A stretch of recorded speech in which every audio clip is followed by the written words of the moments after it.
You're listening to McKinney ISD Football on 97.5 KLAK and online at 97.5KLAK.com. It is touchdown time in Texas for the first ever time for McKinney Boyd and Dave Jones in a 1-yard touchdown run. 55. It is touchdown time in Texas for Eddie Morgan. Now, McKinney ISD Football is on the air. Instead, right for Herbal, throwing it down the field to the right side, trying to find Mooney, and it's caught. Touchdown, McKinney North.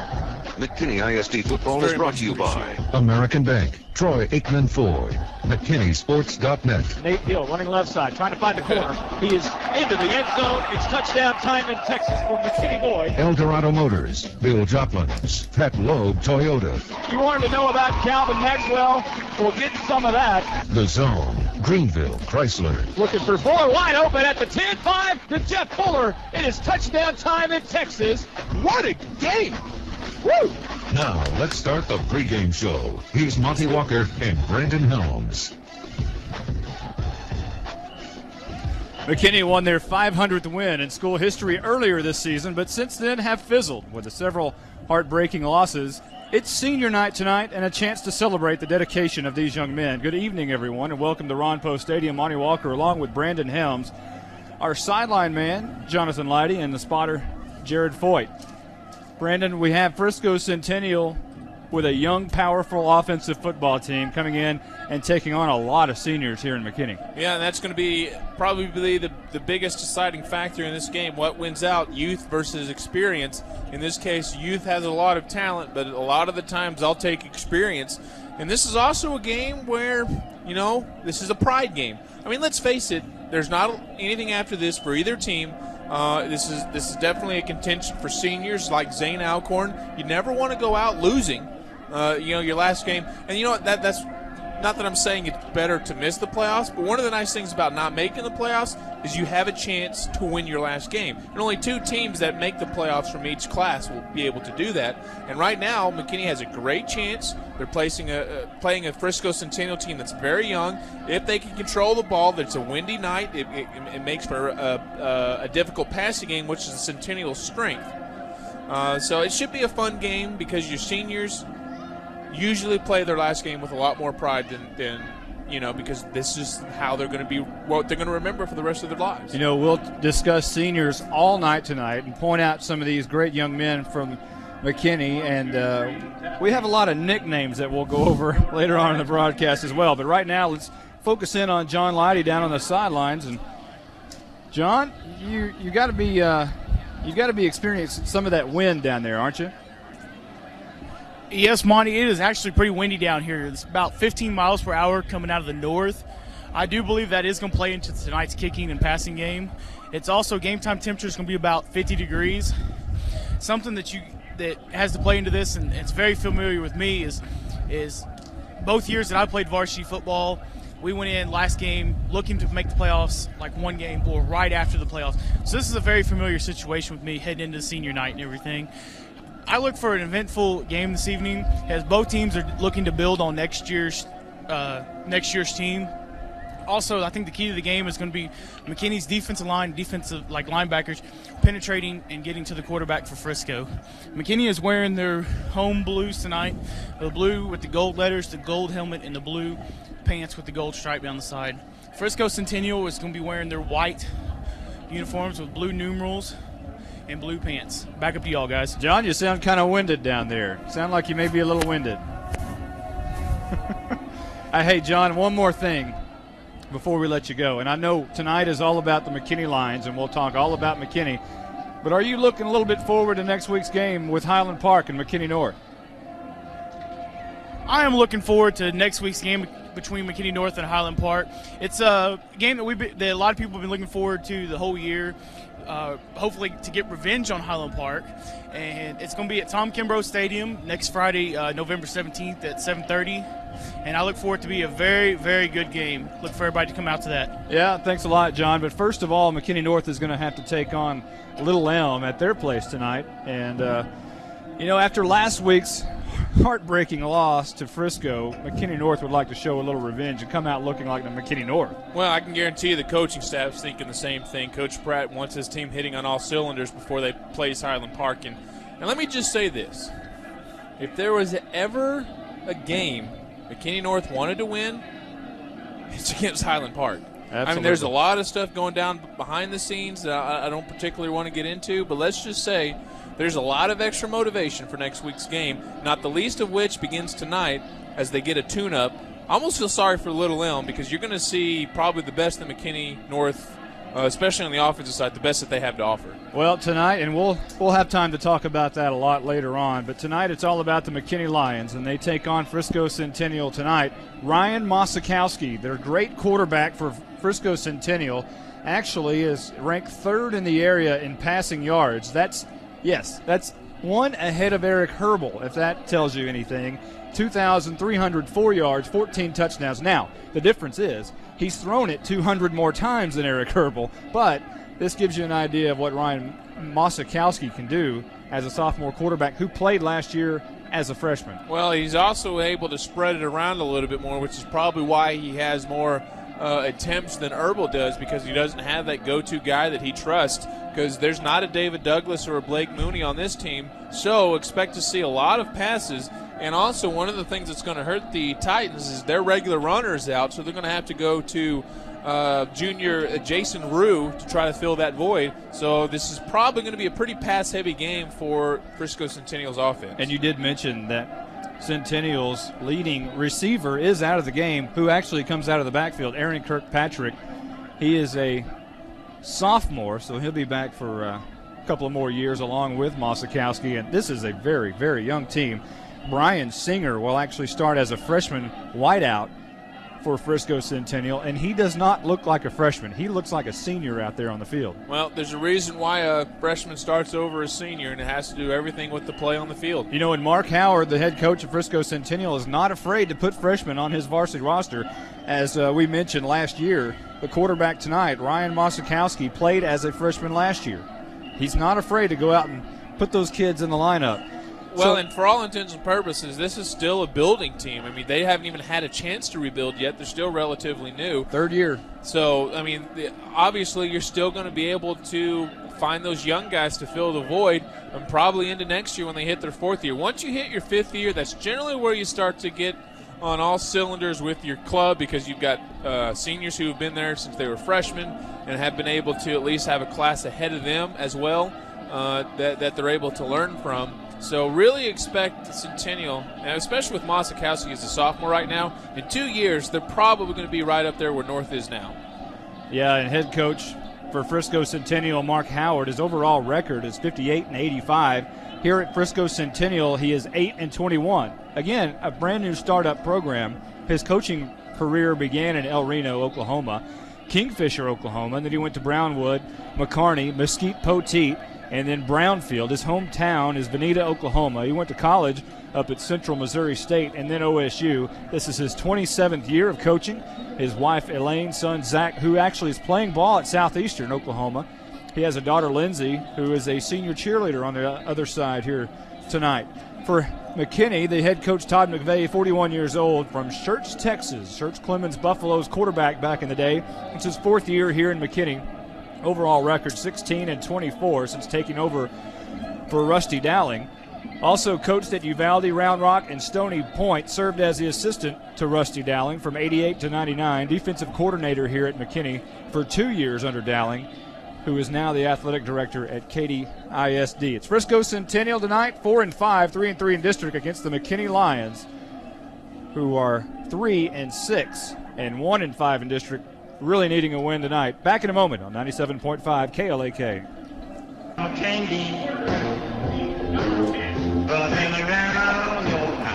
Welcome back to Ron Poe Stadium. Monty Walker along with Brandon Helms. It's McKinney versus Frisco Centennials. Centennials 4-5 on the year, 3-3 in district. The McKinney Lions are 3-6, 1-5 in district. This game doesn't mean a whole lot as far as playoff contentions or things like that, but it means a whole lot to these McKinney Lions seniors, because it'll be the last game and the last time they ever put on that gold helmet. Well, that's what it all comes down to, is pride and things like that, because this is the last game. No matter when your last game comes, it's the one you're going to remember the most. I still remember mine. And it was a loss in the playoffs. And I'm telling you, there's something nice, and I'm not going to recommend this by any stretch, but there's something nice about not going to the playoffs and having the ability to end your season. I mean, with a win. We got stomped in the first round of the playoffs. It doesn't feel good. It doesn't feel good to this day. So again, I'm not advocating you go out and miss the playoffs so you can win your last game as a senior. But what I am saying is they have a chance to end their careers with a positive for the rest of their life. I mean, that's literally what it's going to come down to. This game will stick with them for the rest of their life. Well, the McKinney Lions need some positive things going on because they're 6-14 since their last playoff game versus Dallas Hillcrest at Tom Kimbrough Stadium. The Lions are 158-68 here at Ron Post Stadium since 1962. 5 of their 6 wins in the last 2 years have been at home. Justin Northwest in 2005, the only road win going back to the 2004 season. That's incredible. Well, it's been a tough stretch for them, but again, it all comes back down to the last game. It's at your house. You have to take advantage of it. I'm going to tell you right now, Frisco Centennial is not that much better. If they are better than McKinney, and we're playing at home, we should have a good game tonight. Well, coming off of 2 back-to-back, 2-8 seasons are the Frisco Centennial Titans. But this year, obviously, have stepped things up and made great strides. Their head coach, Mark Howard's done a great job. But I bet, you seem to have a lot more success when you have a great quarterback step in and a great skill position players like Brian Singer that we'll see tonight, Michael Liba, the junior wide receiver, and also punter and kicker. He's a great athlete. And that's what happens. It takes time to build these programs, but when you build them and you get talented players like that, it can really spring you forward. And I'm going to bet you anything, Frisco Centennial next year will be vying for a playoff spot out of this district. Oh, I don't think there's a question about that. It's easy to be a coach of the Super Bowl when you have guys like Troy Aikman, Michael Irvin, and Emmitt Smith running the ball. There's something a lot easier when you have good players to take you there. And right now, I'm telling you, Frisco Centennial has some players. They're young, and that's where McKinney tonight needs to try to jump out on the Centennial squad. McKinney's offense has rushed for 1,852 yards this season and have passed for 1,119 yards. That's a total of 2971, 330 per game on offense. On defense, they have given up almost the same they've rushed for, 1,863 on the ground and 1,119 through the air. Those are almost identical numbers. So what their offense does, their defense gives up. They've given up 2982 on this season. That's 331 per game. So this is about as even a team. And a matter of fact, it's even on the points as well. McKinney has outscored their opponents this year 196 to 195, yet have a 3-6 record. How does that happen? Boyd. Simple as that. Well, that and a lot of tough losses. Oh yeah, there's no question. But when you have a positive differential like that, there's going to be a big win in there. And there's also going to be close losses. That's how it is. And you know what? That's not unique to this year. They had a lot of close losses last year that really hurt them too. Well, this year, McKinney opened the season with a win versus Sulphur Springs. We were right here for that one, 32-7. And then they lost in a heartbreaker to Saxe over at their place, 35-28 in overtime. Came back with a win, 17-7 over Richardson, and then 34-0 over Boyd. They were 3-1, and everybody was optimistic about this football team. And then the wheels fell off at the McKinney North game. 44-7, North spanked them here at Ron Post Stadium on the dedication night of Ron Post Stadium. Came back, lost to Frisco in another heartbreaker, 31-21. Lost to Little Elm in an even more heartbreaker, 28-20. And Colony was probably the worst of them all, 20-17. They lose there, and then they lose another one last week, another heartbreaker, 23-20. This team has just kind of been bit by bad luck. Well, and the thing is, a lot of it can be traced back to special teams, the kicker, especially Saxe. The loss there was a missed field goal. They brought in a guy, Joey Bernard, who was on the soccer team. He's not a great kicker yet, but he's got a good leg. He can make them more often than he's going to miss them if you give him the opportunity. And so having that good special teams, that takes some of these 3-point losses into an overtime game, which may eventually translate to an overtime win. You just can't. I mean, having a good kicker, you just can't. You can't put that down enough. Because when you need it, all of a sudden it's not there. And right now they're addressing that. I think that's a good chance not just in this game, but for next year too, if they can get a good kicker. And not to mention that they were the McKinney Lions. They had the luxury of two really good running backs, Eddie Morgan and Calvin Maxwell, and really at time they kind of split time, and no one really got to establish themselves as the lead runner. And I think that kind of hurt him a little bit this year. Obviously, Eddie Morgan is a tremendous player on defense, but he's so explosive on offense as well. And some may say, well, Eddie Morgan should have been running the ball all year long. But you also have to look at Coach Todd McVay's point of view, and he's such a great defensive player. Well, on top of that, do you want to play a guy who isn't 100% on both sides of the ball? No, not really. Well, here's John Leidy, who's playing both sides of the ball as he walks out for the coin toss with the captains. Push yourself to each other.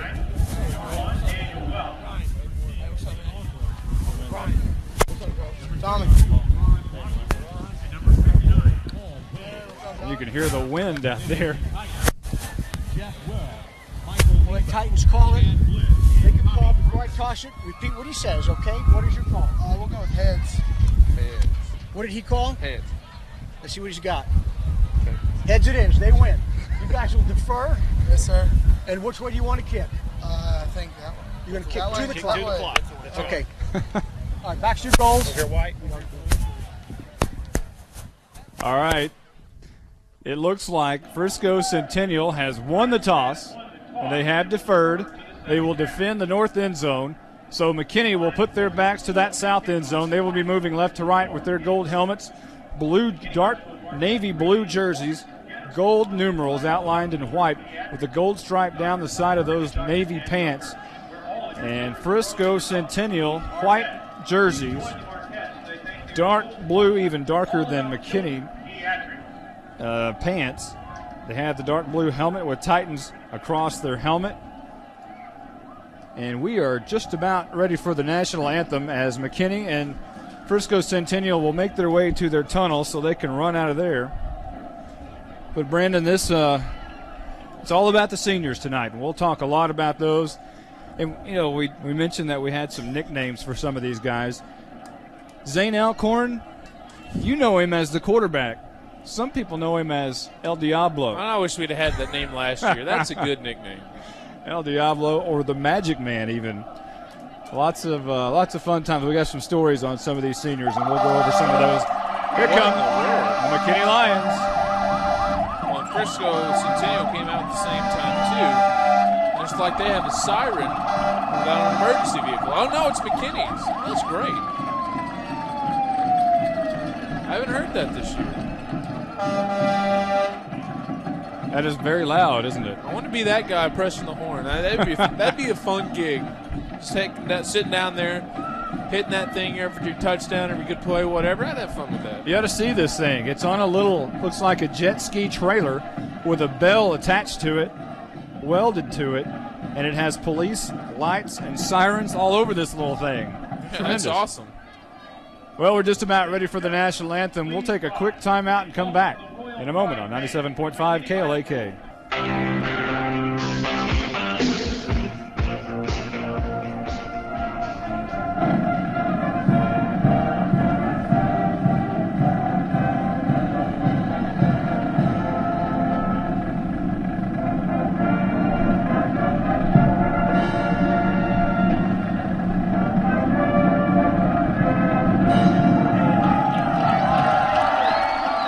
Well, when you hear the national anthem on a Friday night, you know it's football time in Texas. Thank you for allowing us into your home on a Friday night. Monty Walker and Brandon Helms here on 97.5 KLAK. The McKinney Lions taking on the Frisco Centennial Titans in a matchup of a very young, offensive, explosive football team, and Frisco Centennial against a bunch of seniors who are about to be saying goodbye to this football field, and some of them will be moving on. Eddie Morgan will be moving on to Stanford, and others will follow in his steps to play a little college ball. But for many, and I do mean many, it'll be the final game in their career. Yeah, they say about 1% of high school athletes, football players, move on to the college ranks, and from there about 1% of Division I schools move on to professional ranks. So, it's a tough job, but for most of these guys, this is going to be the peak of their high school football playing days. And it's going to be in this game where it's all said and done. Michael Leba will kick off for Frisco Centennial. Back deep for McKinney will be Eddie Morgan and Calvin Maxwell. McKinney will be moving left to right. And Frisco Centennial obviously right to left. We will be focusing on some other scores tonight. Obviously the Highland Park West Mesquite game, which ought to be a great district showdown. McKinney Boyd at the Colony, McKinney North at Little Elm, and Sherman at Denison in that Battle of the Axe. Here's Michael Leba's kickoff. It's in the air. It's going to be taken by Eddie Morgan at the goal line. Comes up to the 5. Left hash, 10, 15, little seam, 25, 30, 35, 40, cuts it inside, 45, midfield stripe, 45, still going, 40, down to the 35-yard line. They couldn't bring him down. Eddie Morgan opens this game with a huge kickoff return of 66 yards. And that's why Eddie Morgan is an explosive playmaker on offense, because they could not bring him down. Let's say that first he got a great block. There was a streaker coming down on the near side. He started angling toward Eddie, would have had a clear shot at him, but Calvin Maxwell picked it up perfectly. That allowed Eddie to do what he does best, find seams, juke players, and basically he just ran down the sideline. That's what happened there. Inside Centennial territory, inside the 35. You couldn't have asked for very much more of a better start than what McKinney has right here. A tremendous start. Eddie Morgan will line up in the backfield. The lone back, Calvin Maxwell, goes in motion, and a flag flies before this one could get underway, and they'll probably back this one up. It'll be a false start against McKinney, so it'll back it up 5 yards to the 39-yard line. That's where we'll start now, after the 66-yard kickoff return by Eddie Morgan, who just would not go down. Well, and that's where a penalty can hurt, because now some of the momentum's gone a little bit. First down and 15. Tossed right side. Morgan cuts it inside, in trouble behind the line. Escapes somehow, dragging a man.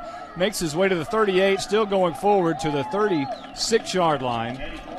2 yards shy of the original line of scrimmage. And it'll be Johnny Markham, the sophomore, free safety, coming up to make the stop for Frisco Centennial. And that's a good example of what Eddie can do pretty well. There was a blitzer who was able to find his seam, who touched him, but again, couldn't bring him down. He was able to spin out of that one. Should have been tackled for a yard or two behind the line of scrimmage, and somehow he turned what would have been a 1 or 2 yard loss into a 3-yard gain, and a difference of 5 yards. And that's what he brings to the table. Second down and 12 from the Frisco Centennial 36, and a false start again on McKinney. That comes on the left side of the offense. Let's go ahead. Well, we'll wait one play and give you the McKinney Lions starting offense. As they'll back this one up, it'll be second down from the 41-yard line. Well, and again, going back to that one, it goes back to penalties. We're looking at a 2nd and 17. Based on two 5-yard penalties that have been a false start. At this stage of the season, that has to be fixed. Matt Rappan split wide right. Alcorn wants to throw. Looking left side, throws it, and it is caught at the 30-yard line. A great catch coming across the middle. And coming up with it is Greg Miller. Let's give you the McKinney Lions starting offense. Alex Lindbush, left tackle. Hank Lee, center. Joe Ariolo, right guard. Colin Ball, right tackle. Josh Erickson, tight end. Daniel Brush, receiver. Greg Miller, receiver. Ron Washington, fullback. Calvin Maxwell, running back. Eddie Morgan, running back. Zane Alcorn, quarterback. Third down and 6 now for McKinney, moving left to right at the Frisco Centennial 30-yard line. Third down and 6. Shotgun. Alcorn rolling right, wants to throw. Throws it down the field. Whistles are blowing. Looks like we might have had another false start, Monty, although in this case it didn't come until the ball was snapped, so we could be looking at something along the lines of an encroachment, but it's a false start. Have we had a flag on every play so far? Before every. Just about? Well, all except one play, the one they just ran? In these, they're dead ball fouls, so we've actually had 2 plays that weren't penalties, but we've had 3 dead balls, so in essence what could be 5 plays is actually only 2. So it'll be third down and 11 for the McKinney Lions from the Frisco Centennial 35. Shotgun Alcorn. Eddie Morgan in the backfield. Alcorn drops back 3 steps, looking to right side, and he overshoots his man, and it falls incomplete almost intercepted. It was a little short hop. It short hopped a little bit over there for the linebacker, Jared Turner, but it falls incomplete. It'll be fourth down. Well, again, that goes back to why penalties hurt you. They've had 15 yards of penalties. They didn't get a first down. They're at 4th and 11. So they would have had enough on the pass to Greg Miller. It was 11 yards, the 3-yard Eddie Morgan run. And that's the other thing, Monty. When you take him out of the put him in a long situation, Eddie Morgan can't do what he does best. We'll give you the defensive starters on the next series for Frisco Centennial. Here's the punt by Ty Gerald. It's going to be a high punt. It's going to be taken at the 12-yard line and fumbled. And McKinney says they have it. There's a lot of gold helmets down there at the 10-yard line. No indication yet. And McKinney gets up saying yes. Martinek gets up pointing towards that end zone. And yes, the McKinney Lions have recovered that fumble. And I didn't see who came up with it. Now, Jared Foyt points out that John Scoggins came up with it. So a nice play there. We'll talk to John Leidy in a moment. But it'll be first and goal, I believe. Are they going to mark this outside the 10? Oh, they're going to wave off the flag, so it will be McKinney ball. Well, it's only a 25-yard punt, but you couldn't have asked for anything better. And why Frisco decided to field that one inside their own 10 to come up and rush with Lion players all the way around, it caused the ball to go loose, and that's what happens when you try to field a punt in traffic. It happens all the time when you go out of that comfort zone. It'll be first down and 10 from the 11-yard line. Handoff. Calvin Maxwell up the middle, fighting, surging over the 10-yard line to the 7. And a 4-yard gain there. On defense for Frisco Centennial up front, Jeremy Weber, the senior, John Burke, and Ivan Vanderpool, the 3 up front men. The corners are Jared Turner and DJ Miller. The linebackers, Max Marr and Brent Haltrup. Outside backers, A.J. Baez and Adam Cassis. The free safety, John Markham, and the strong safety, Blaine Obitz. Second down and 5 from the McKinney Lions. Maxwell goes in motion. They're going to hand off to him. He runs left side, spins out of one tackle down to the 5-yard line. It'll be third down and about 2 from the 5. Well, and again, that shows you why penalties hurt, because now they can go into their strength. That's the running game. They've got 6 yards in the first 2 plays. Granted, Calvin Maxwell got 4 on the first one, so only 2 that second time. But if you're forcing McKinney to throw the ball, you're going to be in a favorable situation for your team. That's why it's so important for this team to avoid those penalties that we saw in the first series. 8:30 on the first quarter clock. McKinney looking like they're about to score. Handoff. Eddie Morgan up the middle, surging, has the first down and more, and now he's into the end zone. It's touchdown time in Texas for McKinney as Eddie Morgan surges from 5 yards out, and they strike first blood tonight. Well, McKinney's committed 3 relatively minor mistakes compared to what Centennial did. They just muffed a punt, and that led to directly 7 points. So Morgan caps off that drive, and the extra point is good. 7-0. The McKinney Lions on top with 8:19 left to go the first quarter. Back in a moment on 97.5 KLAK. 3 plays, 11 yards is all it took for McKinney to get in the end zone after they recovered a fumble. And the pooch kick's going to be taken at the 25-yard line by a Frisco Centennial upman. Crosses the 30 down at the 33-yard line. It was Eddie Morgan who took it in from 5 yards out after John Scoggins recovered that fumble on the muffed punt as they're shooting some T-shirts up in the air, and that one went way above the press boxes here at Ron Post Stadium. I don't know if I'd want to catch that thing. Yeah, it was coming back down at some pretty good speed with the height that it gained. So 8:13 here in the first quarter. McKinney up 7-0. Frisco Centennial with the ball first. We'll give you the McKinney Lions starting defense right after this play as Ryan Mosikowski will stand 5 yards back in shotgun formation. Quickly throws to the right side on the screen pass and catching it out there and quickly having a first down for Frisco Centennial, their wide receiver, and that is Andrew Guys who makes the stop. Here's your McKinney Lions starting defense. Nathan McKinney, defensive end. Matt Steinbrenner, defensive tackle. Bill Estes, defensive end. Josh Lane, defensive end. Daniel Brash, outside linebacker. LaRon Washington, linebacker. Katie Welch, middle linebacker. Damon Marino, outside linebacker. Andy Martinek, cornerback. Calvin Maxwell, cornerback. Eddie Morgan, free safety. First down and 10 for the Titans of Frisco Centennial. Mosikowski drops the snap, and McKinney may have it again. It was, for a moment, it looked like Josh Lane had the ball and let it get away, but McKinney says they have it, and the referees do too. It is McKinney ball at the 45-yard line of Frisco Centennial. Two costly turnovers already by Frisco Centennial, and McKinney is looking good again. Ryan Hughes came up with that one. He lost it in the pile, but the referee saw him pounce on it, and as soon as he has possession and he's on the ground, it's a dead ball right there. Good call by the referee. Now, once again, another costly turnover has come back to hurt the Frisco team, and once again, it's time for the Lions to try to just run up the score, churn out their ground game, and just move it from there.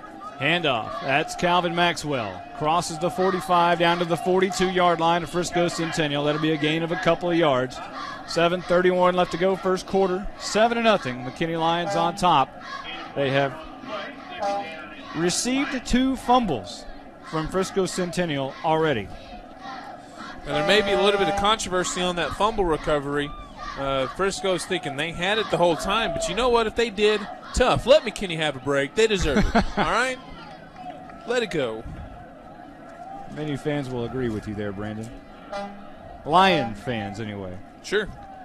Well, I don't care if Alcorn Frisco agrees. drops back, throws right side, has his man, and he overshoots his man there, or undershoots him rather. It falls incomplete. He was trying to hit the sophomore Matt Lipka, but it falls incomplete. It'll be third down and 9. Well, this is where McKinney's out of their comfort zone again, looking at a 3rd and long. You know what? Eddie Morgan. Well, you can't go wrong with that. Even if he does nothing and gets stopped, this is the guy who makes plays. There's always room on a football team for a guy who all he does is just make a play. He only came in with 78 carries and 9 touchdowns. That's an incredible ratio there. Maxwell goes in motion. They're going to fake the hand to him. Alcorn's going to keep it up the middle, and he runs over a Frisco Centennial defender, and they're going to be very close to a first down. Let's check down with John Leidy. John, are you very close to that one? Can you tell? Yeah, guys, I'm very close to this. This is actually going to be a 4th down and about a half a yard. The McKinney Lions have come out very enthusiastic to win this for the seniors in this game. Back to Bial. All right, thanks a lot. They're bringing in their big unit. LaRon Washington will come in along with a couple of others. They're going to try to get this first down here. I agree. On 4th and a half. You got nothing to lose right now except pride. Up by a touchdown with 6:15 left to go in the first quarter. Hurry to the line. Here's Morgan, and he jumps over the top, and that's a first down for the McKinney Lions at the Frisco Centennial 33-yard line. Well, he only needed half a yard, and he got 3. Again, that's what Eddie Morgan brings. He's got a big body. So if he's able to get that up in the air, even if he's hit in midair, he's going to at least momentum-wise fall forward. So you like your chances there. It's a good call. A gain of 3, 1st and 10, and you move the chains. How about Zane Alcorn with that big run to set up even the chance? Well, I was looking for the roster, and I didn't see it, but he's not a big guy. But, boy, he hit with a big guy force right there. Shotgun formation. Alcorn rolls left side, throws it out in the flats, and it's incomplete.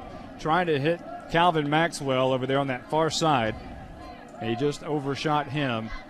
Zane Alcorn on the season, 70 passes out of 70 completions out of 137, 10 interceptions, 1,119 yards and 9 touchdowns. The interception bug has gotten him a little bit. He's thrown one in just about every game. Well, and you think right now McKinney's trying to be a little bit, I don't want to say cute, but a little flashy. Just hand the ball to Morgan and Maxwell. That's your strengths. Well, Alcorn will hand it to Morgan. You got your wish, and Morgan pounds his way to the 25-yard line, close to another first down, a couple of yards short. 5:38 left to go in the first quarter, and it will now be 3rd and 2. So that's what I'm talking about there. You're looking at a 2nd and 10. You give the ball to Eddie Morgan, and somehow he gets 8 yards. He's got the big body, and he hammers guys to the ground. You always have room on any down to give it to a guy like that. First-year offensive coordinator for the McKinney Lions, Greg Winder, as he should be used to what McKinney has to offer about now. Here's Alcorn. He's going to hand off to Eddie Morgan, who busts away for a minute, got spun around a little bit, and goes down at the 21-yard line. Chad Bliss makes the stop, but not before Morgan could pick up the first down there, and they'll move the sticks. Well, that's their second first down, and it's also the second one on this drive. Coincidentally, both have been gained by Morgan. Getting good blocks from his line right now, and that's key. But he's also making guys miss and also punishing the tackler who tries to bring him down, and that's what a good runner does. It'll be first down and 10 from the Frisco Centennial 21-yard line. Maxwell goes in motion from right to left. Alcorn throws it out of the backfield for Morgan. Has a man meet him, breaks away from him, but can't break away from three others. And he's going to actually lose a yard there on a play that was designed to be a screen pass, but Frisco Centennial sniffed it out pretty good. The linebacker for Frisco Centennial came up, and actually it was Andrew Van de Castile, the defensive tackle, who was right over there. Well, I'm not sure who made the initial read, but whoever it was saved that play from being anything of a big gain, because that forced Morgan to stop momentum and allowed pursuit to come. Alcorn, shotgun, throwing it right down the field, trying to find Repan, and it's incomplete in the front corner of the end zone. Woo, I thought that one was going to be 6. Well, Centennial made a great play afterwards to recover. It was Jared Turner, the cornerback over here. He was beat initially, and if the throw's a little bit longer, I don't know how much longer Zane could have thrown that, because he might have overthrown his receiver at that point. I think the cornerback just made a great job in converging back to the ball. Well, I have to apologize to Matt Repan's family, because all year we've called him Refan or Repan, but actually it's Repan. It's spelled R-E-P-H-A-N. Here's a pass caught by Scoggins across the middle at the 12-yard line. Shy of the first down. Are they going to call that a catch? It should. I guess he didn't bring it down. Maybe it's incomplete. Blaine Obetz. Actually, Chad Bliss again on the stop. They're going to say that was incomplete. It'll be fourth down from the 22-yard line. Matt Repan checks in. Well, it's a tough position right now for the Lions. I think they're just outside the comfort zone for Joey Bernard, the kicker, but they're not far enough to punt. But the down and distance doesn't look too good at 4th and 11, so it's going to be a tough situation here. Daniel Brash, wide out to the left. Repan, wide right. Low snap. Alcorn digs it out. Now he has to run a little bit. Throws it down the field, and Eddie Morgan makes the catch at the 8-yard line and a first down. That's actually Maxwell coming down with that one, and that's why he had to jump. He's not as high as Morgan is, not as tall, but he was able to leap up and make that. Did I say Morgan? You said Morgan. Oh, I meant Maxwell. Sorry. But a great catch. They needed 11 and got 14. And I'm telling you, these backs are pretty special. When you're an offense that has what these guys have, you need to somehow work them into the system. And that's what they're doing there, not only now in the running game, but they've gone to Morgan and Maxwell in back-to-back completions in the passing game.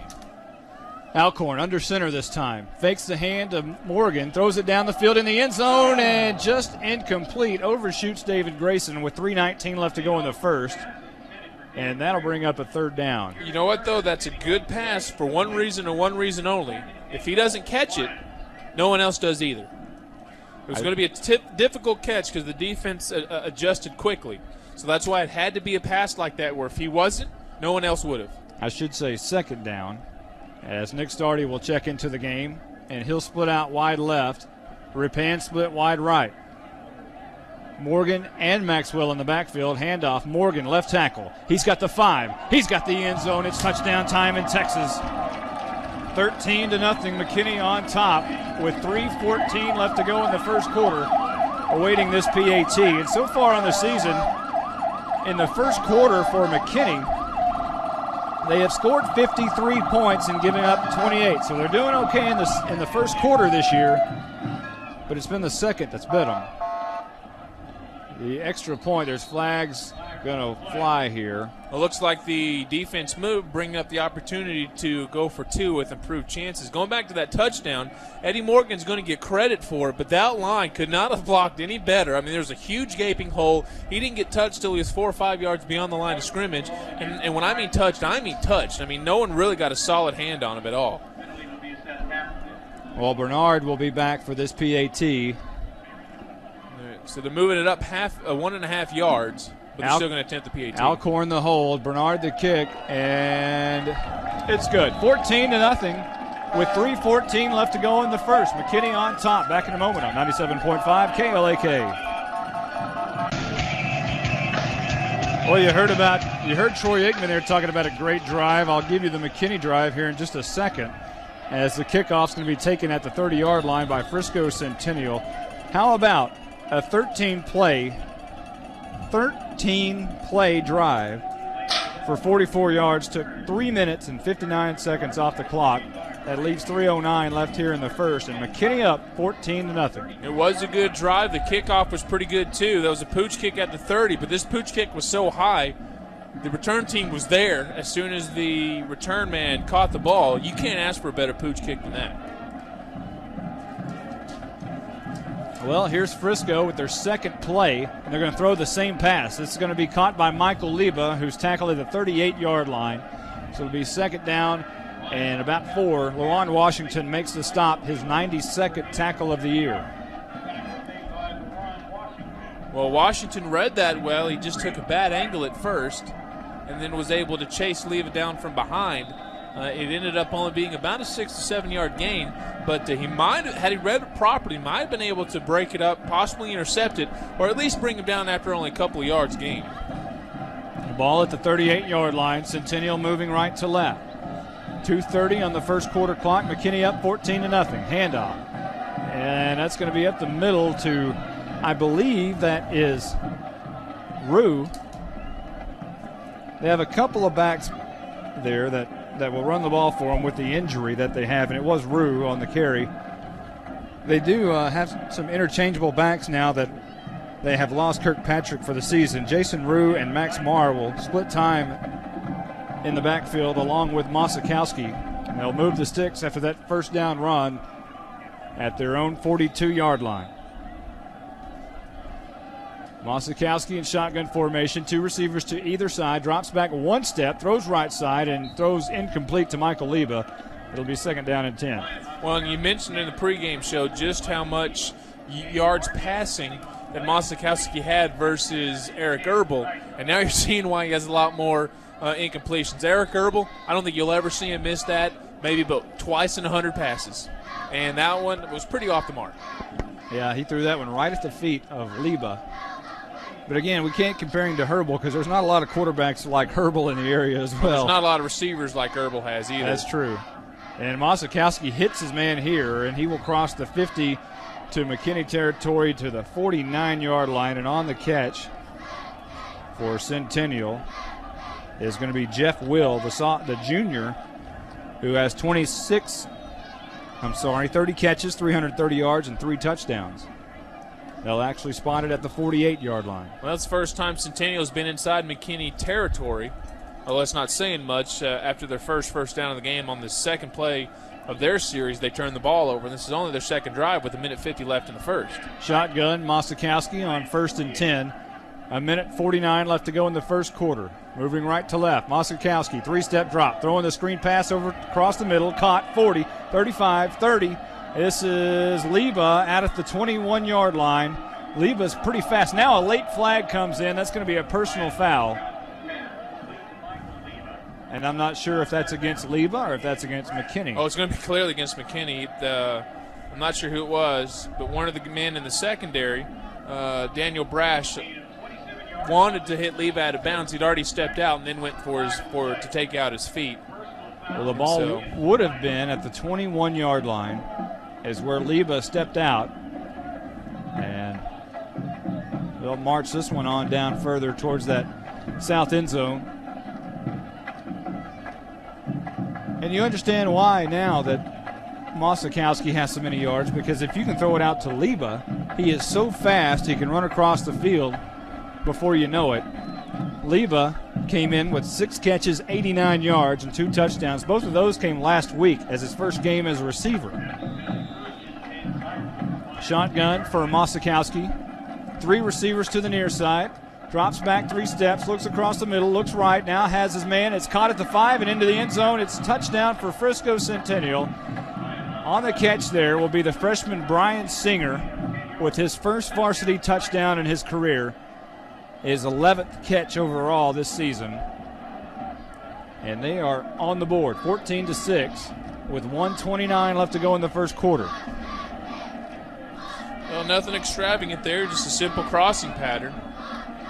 But they were able to find the seam in the zone coverage and were able to just take it up in the end zone. Once he caught the ball, there was not a lot of blue around him, and it was just a matter of a foot race to make sure he got to the end zone before blue got there.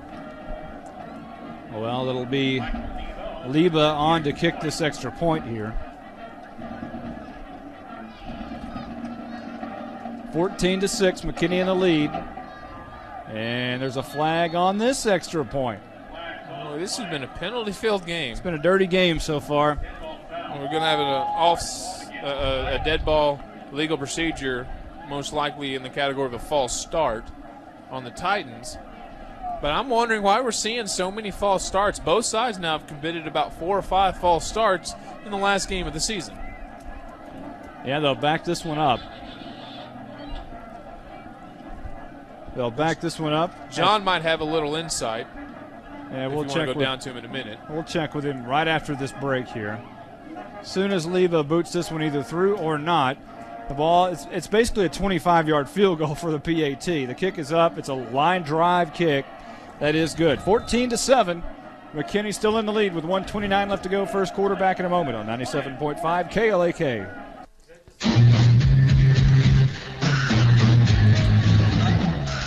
Welcome back to Ron Post Stadium. Monty Walker along with Brandon Helms. It was a 68-yard drive that took 6 plays. Ended on a Ryan Mosikowski touchdown pass to Brian Singer, the freshman. And that cuts the McKinney lead in half, 14-7, with 1:29 left to go in the first quarter. We're going to check down with John Lighty. John, tell us about that offsides penalty. Yeah, guys, I got a theory for McKinney and for Frisco Centennial. For McKinney, I think it's the football team trying to play for the seniors to have a memorable game. For Frisco Centennial, they're trying to have their first winning season so far in their program. Back up to y'all. All right. It's good insight, John. That is a good point. They do want to have their first, at least, non-losing season. They are 4-5.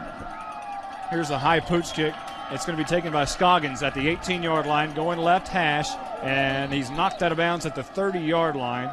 So a 12-yard return by Scoggins will set up the McKinney Lions at their own 30-yard line with 1:24 left to go first quarter. Ron, I'm going to ask you a question here. Do you think Frisco learned their lesson about kicking it to Morgan?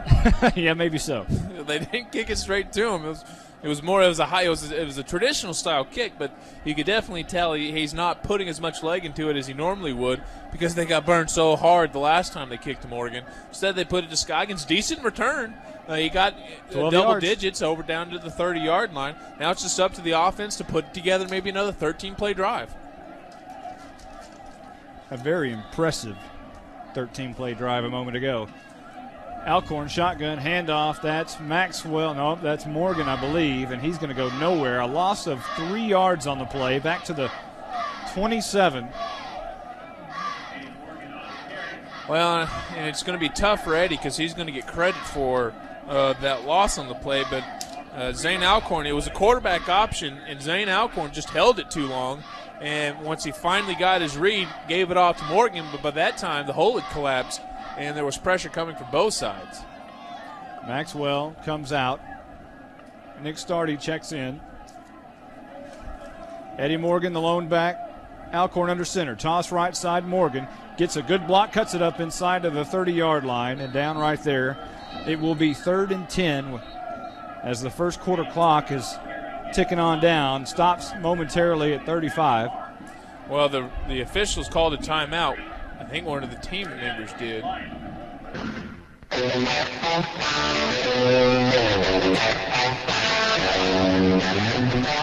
Third down and 10, 35 seconds on the first quarter clock. Alcorn drops back one step, pumps up the middle, throws an errant pass, but it's caught by Eddie Morgan. It's not going to mean a whole lot as he only gains about 5 yards. Brent Holtrop, the linebacker, makes the stop on Eddie Morgan at the 35-yard line. It'll be 4th and 5 and punt time for the Lions.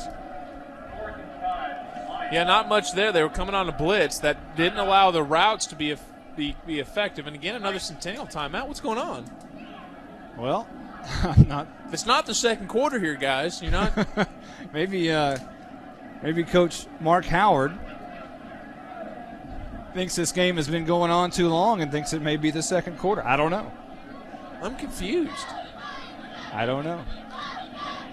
Let's check down with John Leidy and see if he has anything. Actually, guys, I think Frisco Centennial's calling the timeouts here because they've got the wind going in their direction right now. They'd like to get the ball back right here and keep the wind, maybe go for a deep pass for the end zone right here. Back up to y'all. That's a good point, John.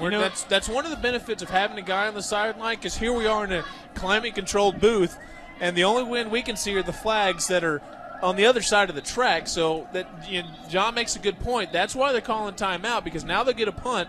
Not only that, they're going to make McKinney kick into the wind. Woo, John, you just earned your money on that one, buddy. Well, good job, John.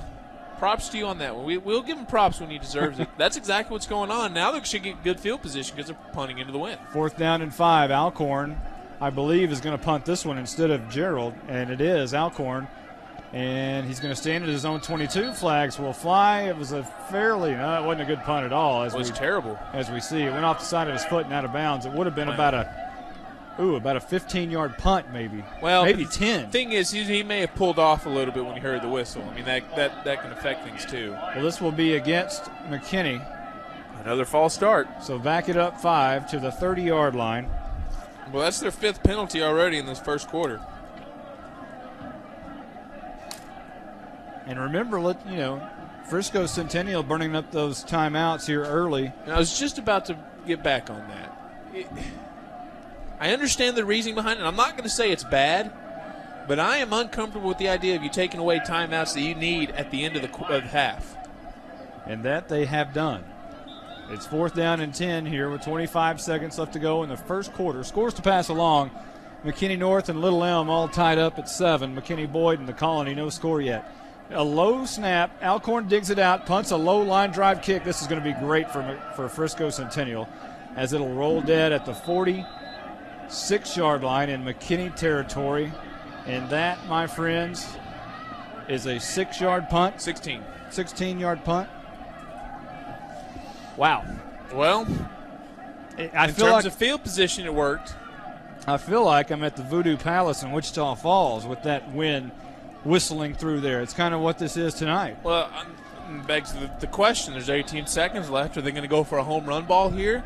Are they going to go for a quick pass and then a home run ball? They've got the wind at their back. Well, if you used all those timeouts, you better do something with it, I would think. Yeah. Well, they may have been doing it for the bad punt, and that worked. They're now starting inside their opponent's territory. 3 receivers to the near side. Mosikowski, the only man behind the center in shotgun formation. He gets the snap, rolls back 3 steps, drops back. He is under pressure and now fires it across. It is caught at the 33, down to the 30. Fumble on the play, and McKinney has it at the 30-yard line. Sorry. Just a little hyped up about this one. It is Andy Martinek coming up with the fumble at the 30-yard line. On the catch for Frisco Centennial was Jared Turner. On the season, 1 catch, 45 yards, and a touchdown. Now he has 2 catches, a touchdown, and a fumble. Nice job by that McKinney defense of poking that ball out and jumping back on it. They've pretty much owned the clock here in the first quarter. They'll start again at their own 31. Low snap, handoff. Morgan, a little bit of a hole up the middle, pounding his way to the 40-yard line, an 8-yard gain up to the – actually, they will give him the 40, so a 9-yard gain on first down with – well, that's it. That's all of the first quarter clock. 14-7, McKinney in the lead. Back in a moment on 97.5 KLAK. We're at the beginning of the second quarter here at Ron Post Stadium. 14-7, McKinney in the lead over Frisco Centennial, and they have the ball at their own 31-yard line. Throwing it down the field, looking for Stardy, and he overshoots him at the 29-yard line. A little bumping and grinding going on, but the official says no. The officials for tonight's game, the referee, Ed Ramirez, the umpire, Joe Lloyd, the head linesman, Greg Hicks, the line judge, Joel Williams, and the back judge, Lance Bobbitt. They're out of the Dallas chapter. New score, Lake Dallas 7, Frisco nothing. That's important. Last week we left you with the impression that McKinney North had lost the district championship. Not the case, because if Lake Dallas were to become the victor there, we've got 3 teams with 1 loss to each other. This is going to be a handoff, and not much doing there on 3rd and short. It's a whistle. There's no play. Looks like to be another false start against the Lions. I didn't see the flag there. Well, we heard the whistle, and they're backing up. So, good Lord, the false starts are going crazy today. Again, you take yourself out of a perfectly manageable 3rd and 1 and now make it 3rd and 6, and that's just a little bit less comfortable. That's the 6th penalty now on McKinney. Am I watching the Dallas Cowboys? Now, the Cowboys weren't this sloppy. 11 penalties? This is the 6th at the beginning of the second quarter. We're on pace for like near 20 penalties. They had 5 in the first quarter, so yeah, 20 penalties. 3rd down and 6 for McKinney here. 3 receivers to the near side. Shotgun, Alcorn rolls to the near side, rolling left, throwing it down the field, trying to find Brash this time, and it is stretched out and incomplete at the 24-yard line. Give Daniel Brash a lot of credit there. He did everything he possibly could to try to haul that one in. Went vertical to the ground, and horizontal to the ground actually, and just couldn't bring it in. Well, there's good coverage out there in the secondary. Linebacker Max Marr was in on it along with free safety Johnny Markham. Markham was actually with the coverage, and he was so close to him that it had to be a spectacular catch, and almost was. Scores to pass along. McKinney North and Little Elm tied up at 7. McKinney Boyd and the Colony, no score yet. Highland Park over West Mesquite 6-0 early on. And another flag. Sherman over Denison 14-7 in the Battle of the Axe up north. And Lake Dallas is leading Frisco 7-0. Or maybe not a flag. There's definitely a whistle. And now the referees are conferring. There's a flag deep back at the 40. Yeah, back by the punt returner. It's going to be. I didn't see what the call was. This could be interesting now, because if it's a minimum of 5-yard penalty, you're looking at a 4th and 1, and if it's a greater than 5, it's a first down. So it's going to be 5. Hey, you know what? You've got nothing to lose. Why not? At your own 40, I think you have to punt this one away. Yeah, but you got the wind in your face. And the crowd, you can hear, they want McKinney to go for it. You hear the crowd yelling, go, go. Out comes the punt team. I like this call. I really do. They are going to go for it. You've got Eddie Morgan, who's got 9 carries for 41 yards. He's been stopped behind the line once, and that was on a play that they're not going to run in this situation. I like the call. It's a very manageable down. Give Todd McVeigh a lot of credit. He's got a lot of guts. He always has. And he's showing it right here at his own 40-yard line. Eddie Morgan, first down to the 42-yard line. When in doubt, hand the ball off to Eddie Morgan. When not in doubt, hand the ball off to Eddie Morgan. You can't go wrong. Like I say, he's working good. And again, this makes you wonder just what this year could have been had he not been fighting the injury bug all year. Now, he's taking control of this game. That's his 10th carry for 43 yards, 2 touchdowns. And now he's converted a 4th down.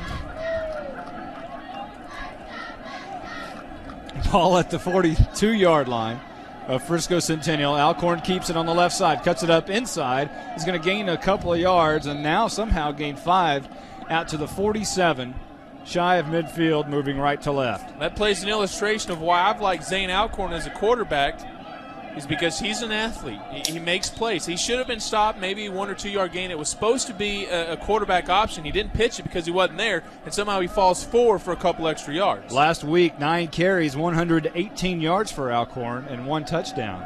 So you're right. He can run the football, as he shows right there. You know what? I can always find room on my high school team for a guy like Zane Alcorn. He'll fit in somewhere. That's just what athletes do. How many teams do you have? I'm going to make a few. Another flag on the play before this one could get underway. It's against McKinney again. Actually, I think it might be a timeout. Oh, okay. Well, that makes By more McKinney. sense because they did hand the ball off. All right. You know what? We better take a timeout, too. Back in a moment on 97.5 KLAK.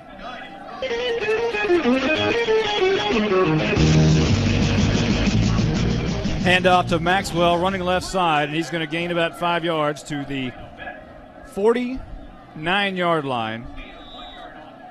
Just shy of midfield, in between the 48 and the 49, actually. 10:04 left to go here in the second quarter. McKinney on top, 14-7. And I gave him too many yardage, I believe. He only were gained at a second and 6. That's right. He only gained 2 yards there to the 49. So 3rd down and 4 with 9:49 left to go in the second quarter. Shotgun, Alcorn. He's going to roll right side, trying to find a block, and it is tipped and incomplete by the lineman.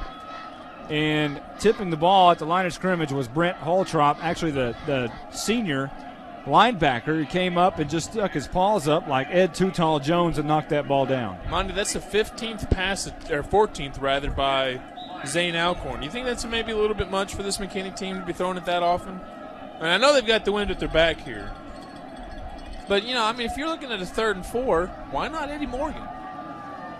Right now, that's your best offensive weapon. Well, it'll be 4th down and 4 now. And back to punt here. Oh, they're going to fake it. This goes up the middle. Alcorn has it. He's down to the 40-yard line, a first down, and you were questioning the last call. What a great call that was. All the way down to the 40-yard line in Frisco Centennial territory. This is what happens when you're playing a team that's got nothing to lose but their pride. That's a tough thing to lose. And Zane Alcorn right there, the recipient of the fake punt, he was the protector. And you notice that was the second time out of 3 punts Ty Gerald was back there. I think they were setting this one up. I don't think they're regularly going to let Ty Gerald punt. Well, they haven't moved the sticks yet. Well, this Frisco. Let's check down with John Lighty. John, you got anything for us down there? Yeah, guys, there was a penalty on that play right there. It's illegal motion on McKinney, so that play is coming back. Boy, I tell you what, this is the most penalized game I think I have ever seen. And while I'm speaking of disappointing things, over at Little Elm right now, we get a score of 14-7. Little Elm leading McKinney North. Uh-oh. Highland Park leading West Mesquite 6-0. Sherman over Denison 14-7 in the Battle of the Axe, and Lake Dallas over Frisco 7-0. Coach McVeigh's having a long talk. I don't think he's going to get his way, though. It looks like we're facing a 4th and 9. By the way, that's now 7 penalties on McKinney. Only 40 yards, so, they haven't been huge penalties. Well, that was huge right there. Yeah, that's the difference in the whole series. You could put a yardage number on it of 5, but I'm telling you, it's a lot bigger than 5, and that's not the first time it's happened. Ty Gerald will go back to punt. Alcorn is still the protector there, kind of like a fullback in front of the punter. 4th down and 9. They're going to snap it back to Gerald. He's going to punt this one away. A low line drive, spiraling kick, going to bounce at the 25-20 and go out of bounds at about the 15-yard line. And hey, no flags. They're going to spot it at the 15 for Frisco Centennial, moving left to right now in the second quarter. 9:27 left to go. Nice 41-yard punt there. Puts Centennial pretty deep in their own territory. Now it's up to the defense. Centennial going to be out of their element a little bit. Not going to have the benefit of a nice wind at their back. So now it's up to the defense to make it tough on the Titan offense. Well, here come the Titans. And Ryan Mosikowski. And West Mesquite's on the board against Highland Park, 6-3 now. What a great game that must be over at Mesquite Memorial Stadium tonight. Shotgun formation for Ryan Mosikowski. Drops back, and now he wants to run up the middle. Major McGee has him and can't bring him down until he reaches the 20-yard line, a 5-yard gain. But Mosikowski actually ran 10 from his shotgun position. A great job of McGee for just to be able to hang on there. Well, they were setting that up, the offensive line was, with huge splits. They had 5 receivers out. The backfield was empty, so that puts the defense maybe on their heels expecting a pass. And if Major McGee doesn't make that, that's a double-digit gain easily instead of just being the 6 that, or rather 5 that it was. 8:56 left to go in the second quarter. McKinney on top, 14-7. Frisco Centennial has the ball, moving left to right. Mosikowski wants to pass, throws it short and incomplete, almost a lateral. And it'll be 3rd down and 5. Monty, when you get a chance on this next play, look how big the splits with the offensive line are. Generally, the offensive line in the high school level is a little bit tighter. What a split means is the distance between each lineman. And the bigger the split is, I mean, it's legal to have huge splits, but the more spread out you make the defense, which conversely means the more likely you're looking at a pass. But this is where it's key for the defense. The possibility of a blitz is a lot easier, Those are huge splits between the guard and tackle there. Mosikowski rolls right a little bit. The flea flicker, and it's going to be trapped by McKinney at the 22-yard line, shy of the 1st down. They're going to have to punt this away into the wind. And that last time they called all those timeouts, they're going to have to face it a little bit themselves here. Yeah, a gain of only 2 yards on the pass. And to elaborate a little bit further on the splits, it's similar to what Texas Tech does, if that helps. I mean, this is a very Texas Tech-styled offense. Kenny coming on a block, it looks like. Mosikowski back to punt, bringing the house, and just gets it away. He's going to bounce at the 38-yard line and roll a little bit towards the midfield stripe, and what a great roll that was into McKinney territory at the 49-yard line. I think McKinney might have gotten a piece of that because that was awful awkward at the coming off the foot and maybe just kicking into the wind. It's all supposition on my part, but I still think there was a good chance McKinney may have gotten a finger on it. 8 minutes on the second quarter clock. McKinney leads 14-7. John Leidy's down on the sidelines. John, you got anything for us? Guys, the wind has actually picked up since the beginning of the game, and is actually starting to play a little bit of a factor in the kicking game here, as you've seen in the last 2 punts, each opposing team. All right, handoff, Morgan up the middle, and he's going to gain 2 yards, maybe 3. They'll mark him in between the 47 and the 48-yard line, closer to the 48, so call it a 3-yard gain and bring it up 2nd down and 7. At this point, I think you need to just get a steady diet of the running game going. This is, again, the strength. The offensive line has blocked very well tonight. Eddie Morgan, Calvin Maxwell have done pretty good. More specifically, Morgan, he's got 46 carries. Maxwell has 46 yards. Maxwell has 9 yards on 4 carries. David Grayson checks in on the near side, split out wide left. Toss right side. Eddie Morgan crosses the 50 and is really met hard by the linebacker Haltrup and spun him backwards. But forward progress is going to get him back to the line of scrimmage and a gain of a yard to the 47-yard line. But he was met hard by Haltrup. Well, that's the thing Eddie Morgan does well. He was looking for the hole. It just wasn't developing. He's got good sight. It was just that his offensive line wasn't getting the push that time. And then once Frisco's defense was able to get in there, one of the Centennial Titans pounded him down. And that's even maybe not the best term because they fell sideways. Rapin and Brash split out wide. Maxwell as a slot. And they're going to throw to him on the screen pass, trying to get a block from Gerald, and gets a little bit of one and has the 1st down at the 40-yard line. Maxwell just never gave up. He was not going to quit. He took on several defenders and just basically lowered his head and made his way to that 1st down marker. Well, a gain of 9 on that reception. It's the second reception for Maxwell for 22 yards.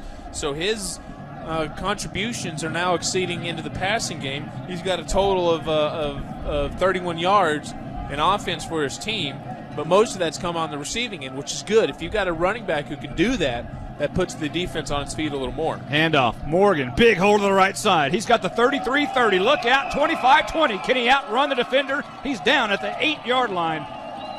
Eddie Morgan was shot out of a cannon, and Blaine Obitz brings him down. The strong safety, senior from Frisco Centennial. It'll be 1st and goal for McKinney. Do you like that 29-yard gain? I like it a lot. Again, that's what Morgan brings to the table. Why this season could have been a whole lot different had he not been limited in what he could do on offense. A simple off-tackle play there, and he was just able to find the hole. And once he sees a hole, I mean, he shoots in there with a lot of speed, and that's what makes him special. He's got great sight and the speed. From the 8-yard line, fake the hand to Morgan. Alcorn rolls out on the bootleg and shoots in the end zone. It's incomplete. Looking in the end zone for his receiver over there, and that's going to be his tight end, Erickson. Josh Erickson, the 5'10", 200-pound junior. 3 catches, 40 yards on the season.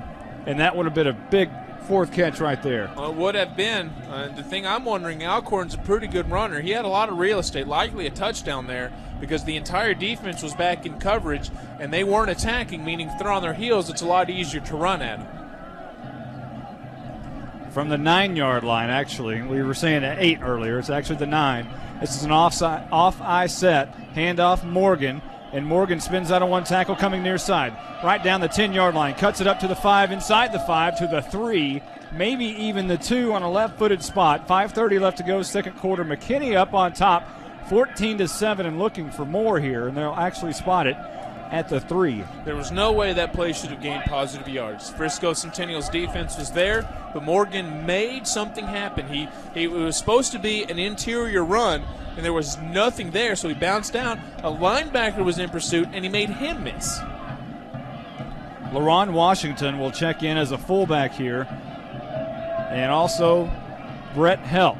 This is going to be a fake the hand. Alcorn throws it in the end zone, and Josh Goggins drops it. He went up for it, and it went out of his hands in the end zone, about 7 yards deep in the end zone. Incomplete. Well, wow. Not the best of passes, but it hit him in the hands. Well, they'll bring on Joey Bernard here in the field goal team. Well, one way or another, it's still a pretty big score here if they can get the field goal, because it still adds to the fact they put points on the board. 20-yard field goal attempt by Bernard is high, and it's off the crossbar, no good. So we had one of those last week, and another Vander Klank moment. 14-7, McKinney in the lead after that missed 20-yard field goal. Well, he could barely have missed that one anymore. I mean, he hit the crossbar, number one, but sometimes when you hit the crossbar, it still falls over. It fell on the outside a half a foot. Well, I think the problem was it wasn't hit very strong. If it might have been hit a little stronger, it could have gone through, but he popped that one up like a pooch kick, and it just didn't have the mustard to get in. Well, now that drop looks a little bit more ominous, if you will, because they didn't get anything out of it, thanks in part to that. Not that he could have foretold that, obviously. Well, 1st and 10 from their own 20, Frisco Centennial's own 20. They're going to pass out to the near side to Guys, and he catches it and skirts his way out to the 29-yard line. Andrew Guys on the catch, 14 catches, 203 yards, and 1 touchdown. Ryan Hughes makes the stop, the 5'10", 175-pound sophomore linebacker for McKinney. The ball will be at the 29-yard line after a 9-yard first down gain. Second down and 1. Handoff up the middle. Big hole and a first down for Rue out to the 42-yard line. And they're starting to make some progress on the ground now. Let's check down with John Leidy. John, talk about Frisco Centennial's offense. What are your impressions? They've got a very good offense, in my opinion. They've got a lot of young players, as y'all mentioned, and I think it's going to play out real good next year. All right, here is Mosikowski. He shakes his legs and then runs out of the pocket, throws it down the field, tipped and almost intercepted, and it is. Martinek has it at the 45, crosses the 50 and taken down at the 47-yard line, and Martinek comes up with his 3rd interception of the year. 5'9", 165-pound junior safety comes up with a big play. Can ask for a better gift if you're Martinek. There was not a receiver open, so that the secondary earned that interception. Mosikowski was scrambling, looking for something, thought he had something, but he was threading the needle. Obviously a pass, since it was intercepted, that he shouldn't have thrown, because both the offense and defensive receiver were there. Knocked it up in the air, almost fumbled away by a McKinney defender before Martinek was able to just finally grab that one. But that was an interception that's basically a gift. Well, with 3:56 before half, McKinney in position here. Handoff, Maxwell running far side. Cuts it inside. He's going to gain 1 yard to the 45-yard line of Centennial territory. His possession started at the 46, now at the 45.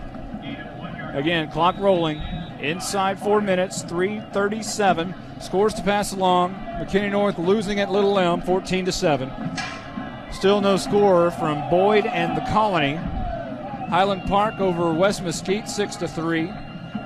And Sherman over Denison at Munson Stadium, 14-7. Second down and 9. Alcorn wants to throw left side. Brash catches it at the 36-yard line. Down right there. It's going to be close to a first down, and it is at the 35-yard line. Brash has turned into the big play receiver this year as Brian Bonnaby makes the stop, the junior cornerback. But Brash seems to have that connection with Alcorn. Now, say what you will about this passing game. That catch by Brash is a first down. 3 of the 6 completions have gone for first down. Low snap, Alcorn. He's going to fake it. He's going to keep it around the right side. Oh, look out. 20, 15, 10, 5. Oh, what a run by Zane Alcorn and a great fake. He faked us out for a moment up here in the booth. 14-7. McKinney in the lead with 2:54 left to go before half at the 5-yard line. It'll be first and goal. And after not getting points a moment ago, you have to get points here, do you not? Yeah, you can't squander 2 opportunities inside the 10. Not to brag a little bit, I wasn't faked at all, but that was a very well-designed play. They were giving it to Morgan, and the defense bid on the Morgan fake, and it was a hole open for Alcorn. There's a handoff up the middle, and Eddie Morgan is going to take it to the 4-yard line, so a gain of 1 on first down. Second down and goal from the, are they calling that the 3? Yeah, it's real close, and the nose of the ball is probably touching the 3, so give him 2 yards on the play. Down to 2 minutes and 11 seconds on the clock. At this point, you may want to just think about taking as much time as you can. Eddie Morgan time for the Lions, possibly. Alcorn, toss left side. Eddie Morgan, 5, jumping over everybody and skirting his way into the end zone. Yes, it's touchdown time in Texas. And my gosh, can the official wait any longer to make that call? Well, I think what they were concerned about is Eddie Morgan scored via the mosh pit. He was basically on top of his line, and the line's falling forward.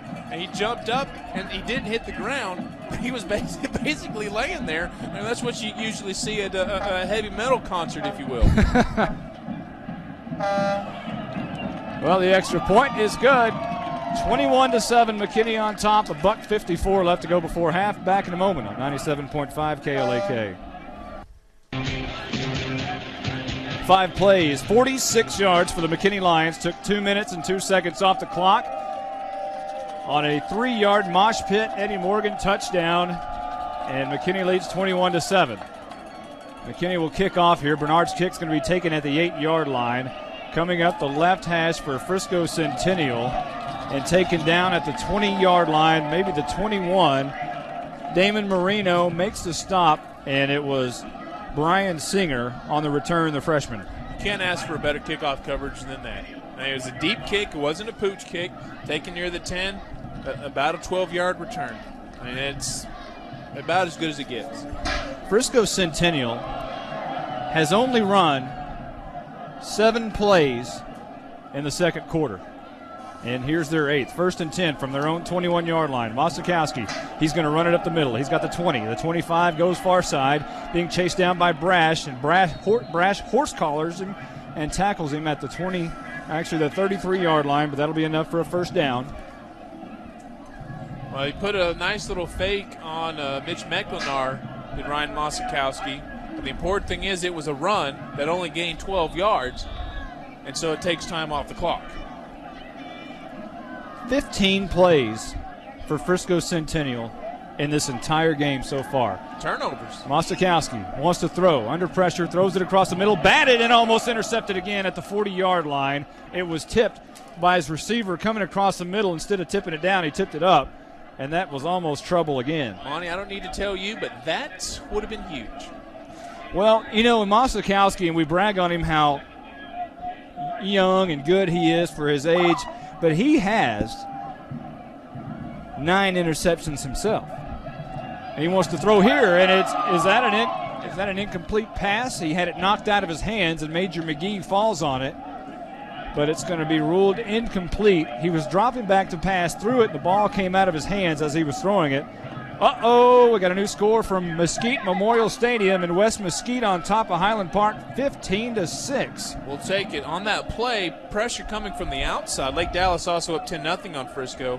At this point, I think you're going to get a score differential if the top three teams in the district are tied. But anyway, back to the play. Pressure coming from the outside. Mosikowski was in the motion of throwing. That's why it's an incomplete pass, but the pressure made that one.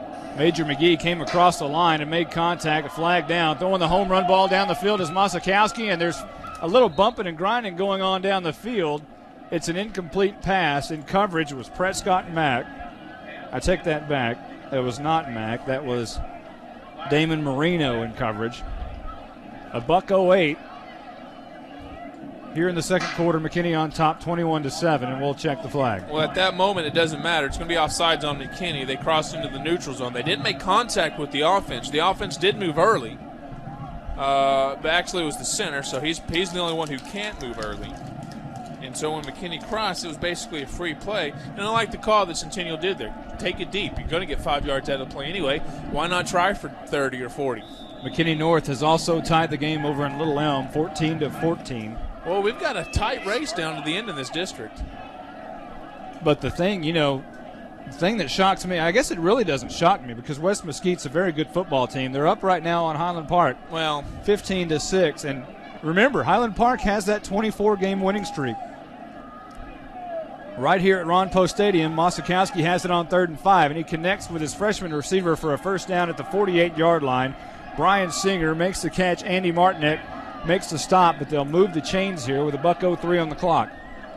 Well, nice game to 10 for Centennial. And that puts Brian Mosikowski at 102 passing yards on the game. Still on his drive. Mosikowski back to pass, has a lot of time. Now he's going to run. 45, crosses the midfield stripe, up to the 45, and close to another first down into McKinney territory now at the where are they going to mark him? At the 45. Now they're moving back a little bit to the 46, rather.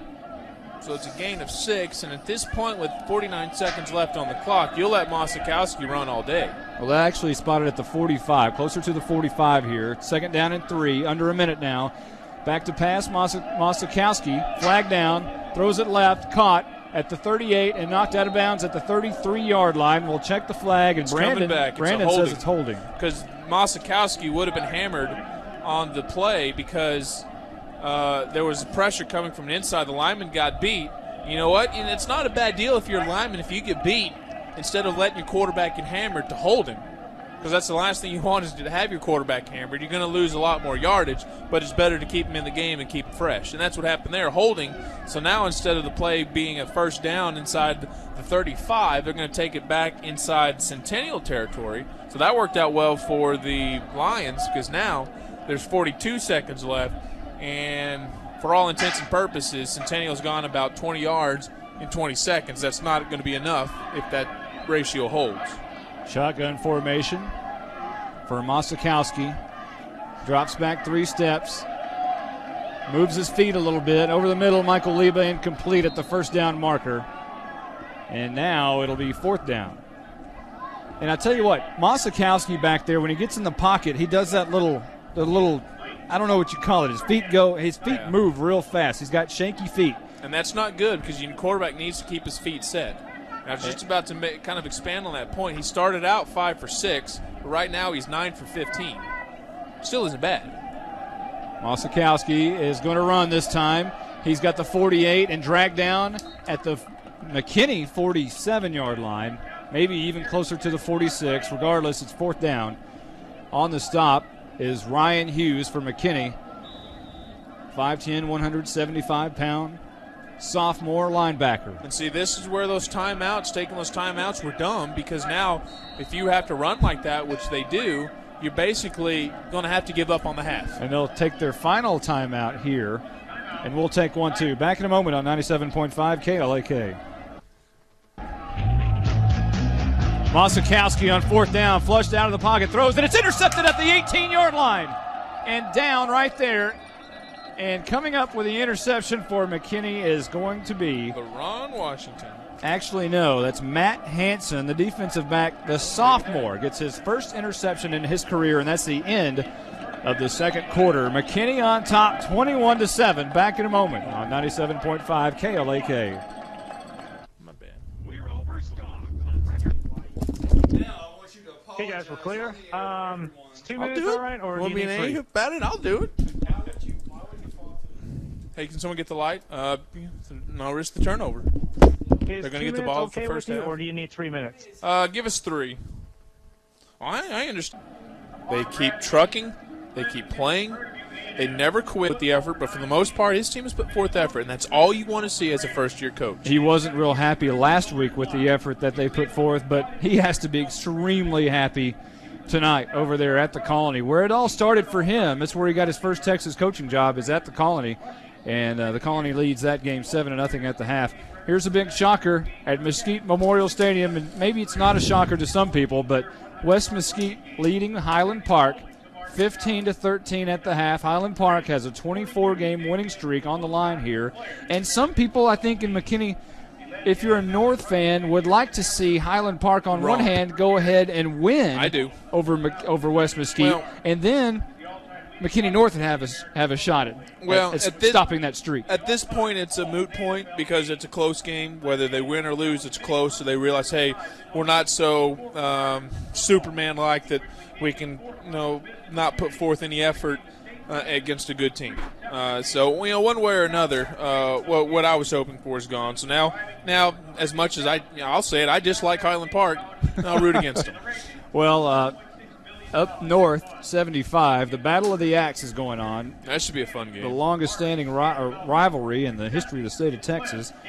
And Denison leads in a barn burner 22-21 at the half, and that game is always close every year. You throw out the records, and I tell you what, that's a classic up there apparently.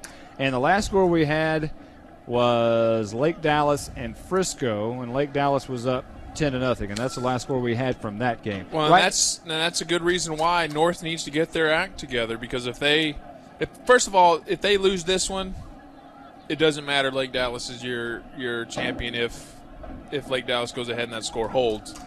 So it's we were so upset last week because we thought North had lost the district championship, but it's not not out of the realm of possibility, if you will, that they could win the district championship via backdoor style and have someone else pick up a victory. Right now, Frisco controls their own destiny. And I wish we had the tiebreakers, but I just couldn't find them anywhere. I have no idea what it's going to take for North to win, but I know they can win the district. Well, right here, it is 21-7. McKinney in the lead over Frisco Centennial. And Brandon, I think this game comes down to 2 words: Eddie Morgan. Well, where's this guy been all year? I've said it a couple times, and I don't want to sound like that's the only thing I'm clinging to, but where would this team be if they had – like I said, the defense has not been bad this year. That's never been the problem. If you look at your sheet – only 195 points given up all year before going in. That's a good defense. Yep. There's no question about that. The defense has played well. If you could just get the offense going, and I've said it before, Zane Alcorn is an athlete, but you have to have more than one athlete for a team to be good. And you're seeing now just how good Alcorn can be. He's passing a little bit more than I'm comfortable with. He's not the greatest passer in the world, but he has the ability to make a play, and he did it on the fake punt that was called back for a penalty. He did it on a run that set up the 3rd touchdown. He's just a guy who, like Eddie Morgan, has the ability to make plays, and that's what they do. And when they work together, this offense looks really good. Now, I'm granted it's against Centennial, who's not the best defensive team in the world. But still, it gives you – because they've lost to the Colony, which is a similar team. They've lost to Little Elm, which is a similar team. You're looking where this team could be if the offense could put more points on the board, and this is what you'd be looking at. And just a few breaks here and there is all McKinney really needs, and they can't seem to catch a break anywhere. And so you know what they're doing? They're making their own breaks. They've got a couple interceptions, but you know what? One of them was bounced to Martinek. That's a luck, if you will. The muff on the punt return that McKinney recovered to score the first touchdown was a luck play. That Martinek poked out a fumble. That was a play he made all himself and then jumped on the ball. They've been getting lucky. They've also been making their own way. And if you have a team that can do both, you're going to have a team that's going to be victorious more times than not. Well, both teams are making their way back out on the field. Paul Wynn will be the captain and go to the midfield stripe for the coin toss here in the second half. We're just about underway. We'll take a quick timeout and be back with more MISD football on 97.5 KLAK.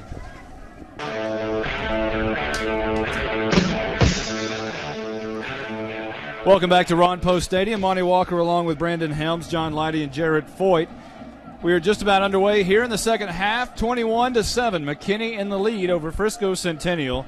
Again, scores to pass along around the area. McKinney North at Little Elm, 14-14 at the half. McKinney Boyd staying with the Colony, 7-0. The Colony leads that one.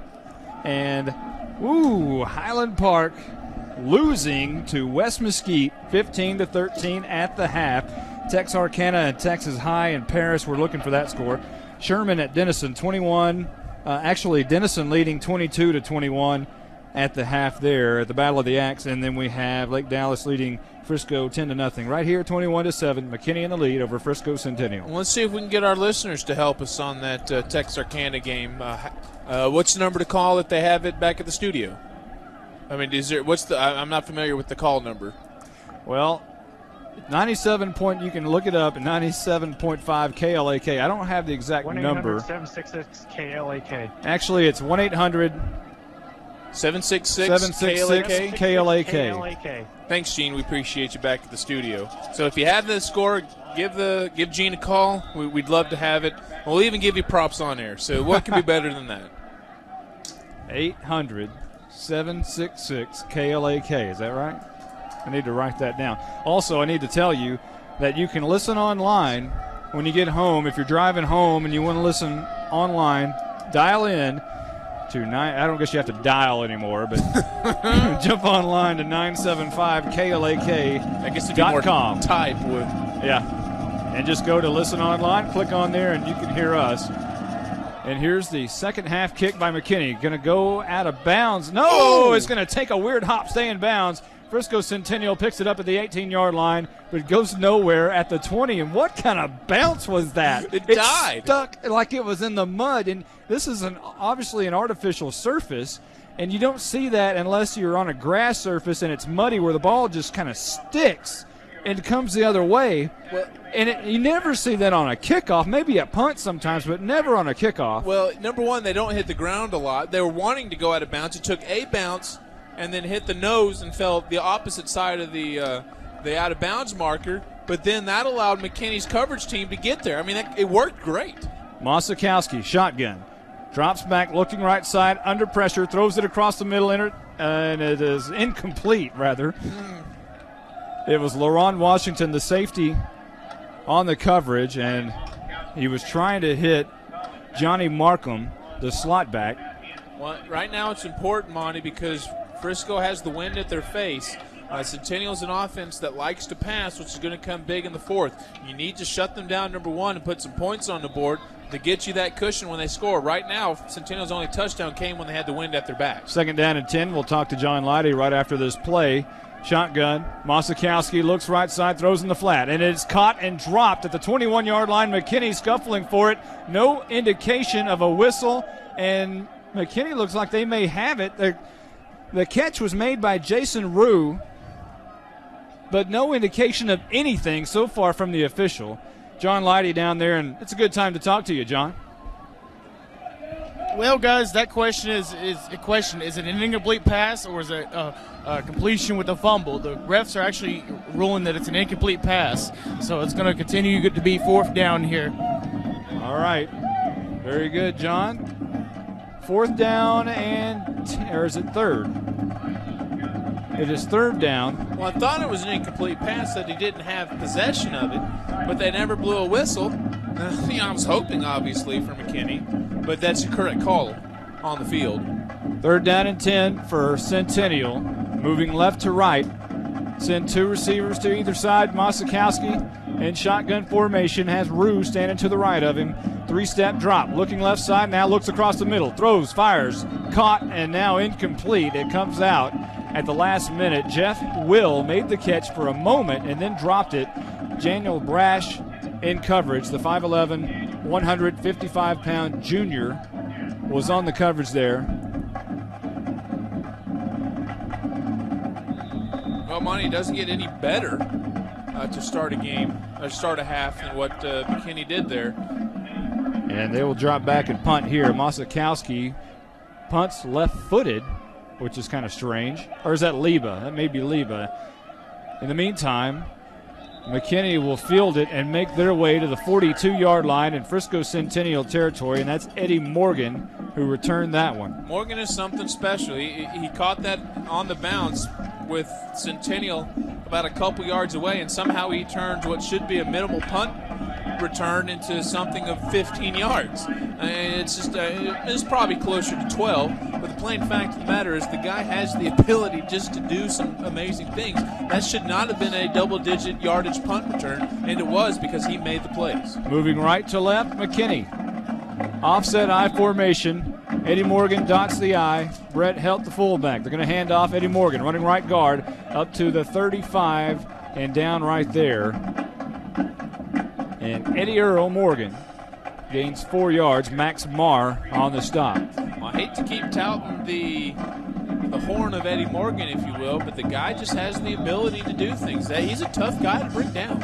And that was evident on that play. It took 4 Centennial defenders, led by Marr, to bring him down. Brett Helt checks out. Calvin Maxwell checks in. Nick Stardy will check in and come to the near side, split wide. Maxwell to the left in a slot. Low snap. Alcorn gets it. Now he's going to keep it. 35-30. Looking outside for the first down, and he's just short on second down. So it'll bring up a 3rd and short at the 28-yard line, needing the 27.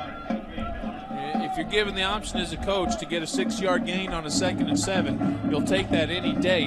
Nice ankle tackle by whoever it was out in the Frisco secondary. I think it was one of the cover guys, DJ Miller, the cornerback, who was able to grab his ankle, and that prevented Alcorn from getting the first. And you know what? It probably prevented a lot more than that because he was pretty much the last guy between him and the end zone. So he would at least had a lot more yardage out of it were it not that play. 3rd and short. Offset I. Rapan to the right. Handoff. Morgan barrels this way, and he has the first down and more to the 25. Just inside the 25. They'll mark him right there with 9:59 left to go in the 3rd quarter. McKinney in the lead here, 21-7. Nice gain of 4 when you need 1. And again, that's what Morgan brings to the table. And I expect we're going to see a lot more Morgan here in the second half than we did in the first as McKinney tries to run out the clock. And you know what? That's going to work well for them because that plays right into the strength of this offense. Morgan on his way to Stanford, and there's reason for that. Pumps and throws into the end zone. Alcorn to Brash, incomplete. On first down, it'll bring up 2nd down and 10. 9:33 left to go in the 3rd quarter. McKinney on top, 21-7. Other scores, we have McKinney North and Little Elm 14-14 tied, and Highland Park losing 15-13 to West Mesquite at Mesquite Memorial Stadium. Well, and another thing to think about that game, with the loss, Highland Park won't even be district champions.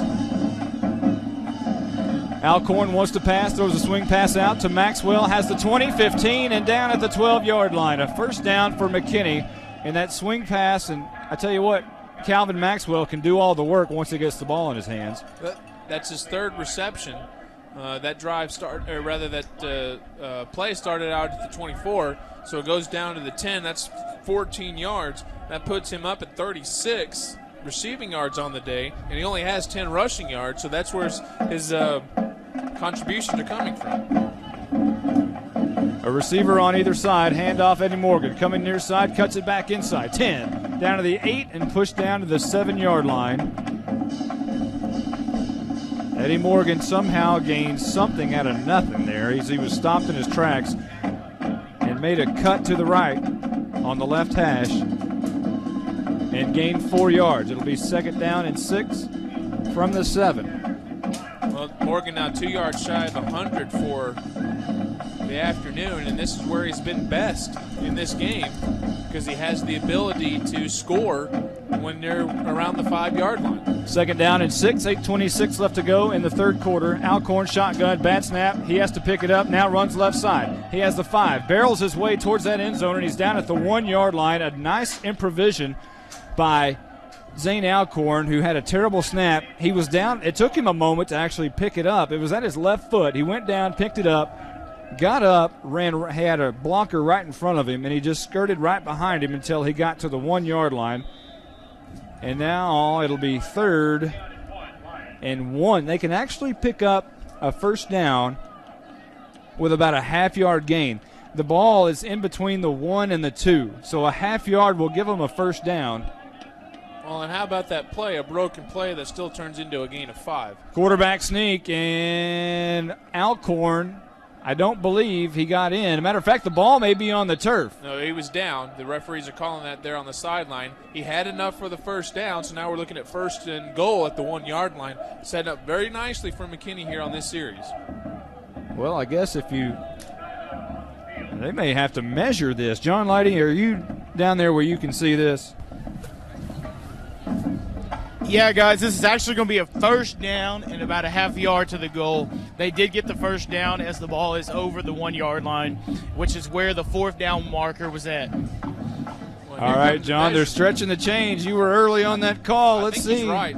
Let's see. They're pulling the chains, and I think he's right. Oh, they're looking a second glance, a third glance, which means it's close. And it's a first down, and woo, John Lighty. John, you knew, didn't you? You just knew, didn't you? That was close. Look how cocky. Yeah, that's a first down. I don't even need to see the minute. I just know. John just walks away down there. Not even. Look how he's shining his fingernails, going and rubbing it on his shirt. All right, setting up nice to McKinney. Monty can't get much easier scoring opportunity than 1st and goal at the 1. 1st and goal at the 1. Here we go. 7-12 left to go in the 3rd quarter. McKinney on top, 21-7. Alcorn sends LaRon Washington in motion away from it, and Alcorn's going to keep it up the middle, and he is very close. It's touchdown time in Texas.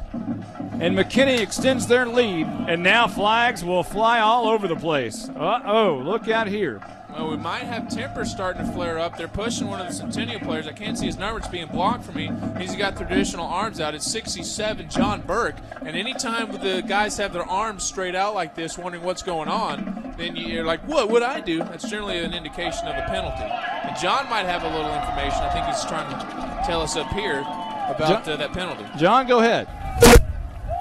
Yeah, guys, there was a little altercation between the defensive lineman and an offensive lineman, and it was number 67 for Frisco Centennial. And he actually threw a punch at a McKinney Lion, so he's been ejected out of the game. That's John Burke. Back up, y'all. All right, thanks a lot down there, John. John Burke is the young man who's been tossed from this game. It is his last game he'll ever play. He's a senior, and he's tossed out. Well, it'll stick with him. I'm telling you. Oh, we've got offsetting penalties, it looks like, but that'll be no. It's a personal foul on Frisco assessed on the kickoff. So here comes the point after. Bernard will kick this one from the 10-yard line on the extra point. It's up and it's true. 28-7. McKinney has been all over this one. 7:01 left to go, 3rd quarter. Back in a moment on 97.5 KLAK.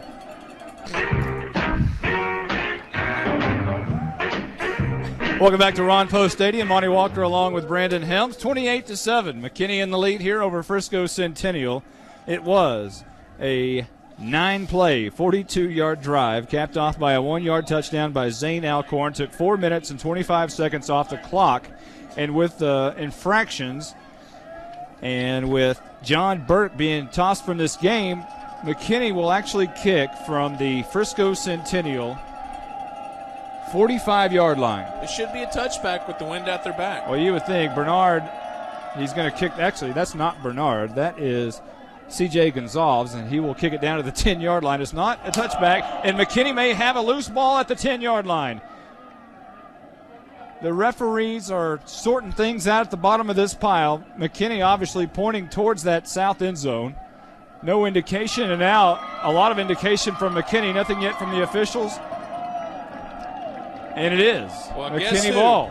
The same guy who ended the first half with an interception, Matt Hansen, picks up a fumble here on special teams. The sophomore, Matt Hansen. Where's he coming from JV? Look at him. He came in with 1 sack. you can add a fumble recovery and an interception to that tonight. And how about C.J. Gonzalez? We're thinking, it's sure touchback. Let's put him at the 20. He kicks it down to the 10. Frisco struggles with it. Centennial tries to pick it up and do something, and then they turn the ball over for the 6th time in this game. Well, you don't win any games turning it over 3 or 4 times, let alone 6. Alcorn rolling left side from shotgun, throws it in the end zone and overshoots his man Daniel Brash. There's a flag down right at Alcorn's feet. And Eddie Morgan might have been caught for a holding call, blocking below the waist, a chop block there. Oh, they pointed to Frisco. Okay, now they were corrected. I was about to say. But, yeah, a chop block is dangerous because what happens is a guy gets his defender, or gets the, a blocker gets the defender up high, and he's got him close and basically engaged, and then someone comes up, and if you chop their legs from behind, it could very seriously put the defender in danger for an injury. And that's why that's such a harshly penalized penalty of 15 yards in this case, because it has the tendency to hurt the player. Well, the ball will be spotted now at the 26-yard line. 6:52 left to go in the third quarter. And we have news from Little Elm. They have gone on top of McKinney North 21-14 in the third quarter. Alcorn goes under center. Hands off Eddie Morgan. Oh, yeah, he does for the left guard. Another good fake by Alcorn. Takes it down to the 21-yard line. A gain of 5 yards on first down. Adam Casas makes the stop. Well, with that carry, that puts Eddie Morgan up over 100, Monty. He came into this tonight's game with 78 carries, 505 yards, 9 touchdowns, which is a 6.4 yards per carry average. But the problem is that that's been spread over games. It hasn't been concentrated like tonight's has. Calvin Maxwell in the slot, Morgan in the backfield. Alcorn drops back 3 steps from his shotgun position, rolls right, throws it down the field, and it's incomplete at the 2-yard line. That should have been a flag. He was trying to hit Ty Gerald, and it was in and out of his hands, but there was some contact down there, as Brandon's kind of alluding to. The defender hit Gerald before the ball got there. By definition, that's pass interference. Whether he's going for the ball or not is probably what the judgment call was made on. Because if he was going for the ball, you can make contact because you have just as much right to the ball as the receiver does. Daniel Brash will check in now. He'll give the play to Zane Alcorn and then split out wide left. Again, moving right to left, McKinney towards the south end zone. 6:03 left to go, third quarter, 28-7, McKinney in the lead. Moves Calvin Maxwell in motion. They fake it to him. Alcorn throws a screen pass, Eddie Morgan. He's got the 20. He's got the 15. 10, down to the 5-yard line as he hurdles one defender. And it'll be first and goal from the 5 for Eddie Morgan and the McKinney Lions. Well, that pass was important because they needed to make up 20 yards to get the first down. They only get 16, but that's pretty good because now it puts Joey Bernard in a comfortable range. And if you were to boot this one through, it's a 3-possession game if they get all 3 2-point conversions. So, in essence, we're looking at a 4-score differential, and that's huge. This is Gonzalez from 22 yards out. The kick is up. It's short, but I think it's got enough. And he makes it. He boots it through. 31-7. McKinney in the lead here at Ron Post Stadium, and they're finishing this one off pretty nice. 5:20 left to go in the third quarter. Back in a moment on 97.5 KLAK.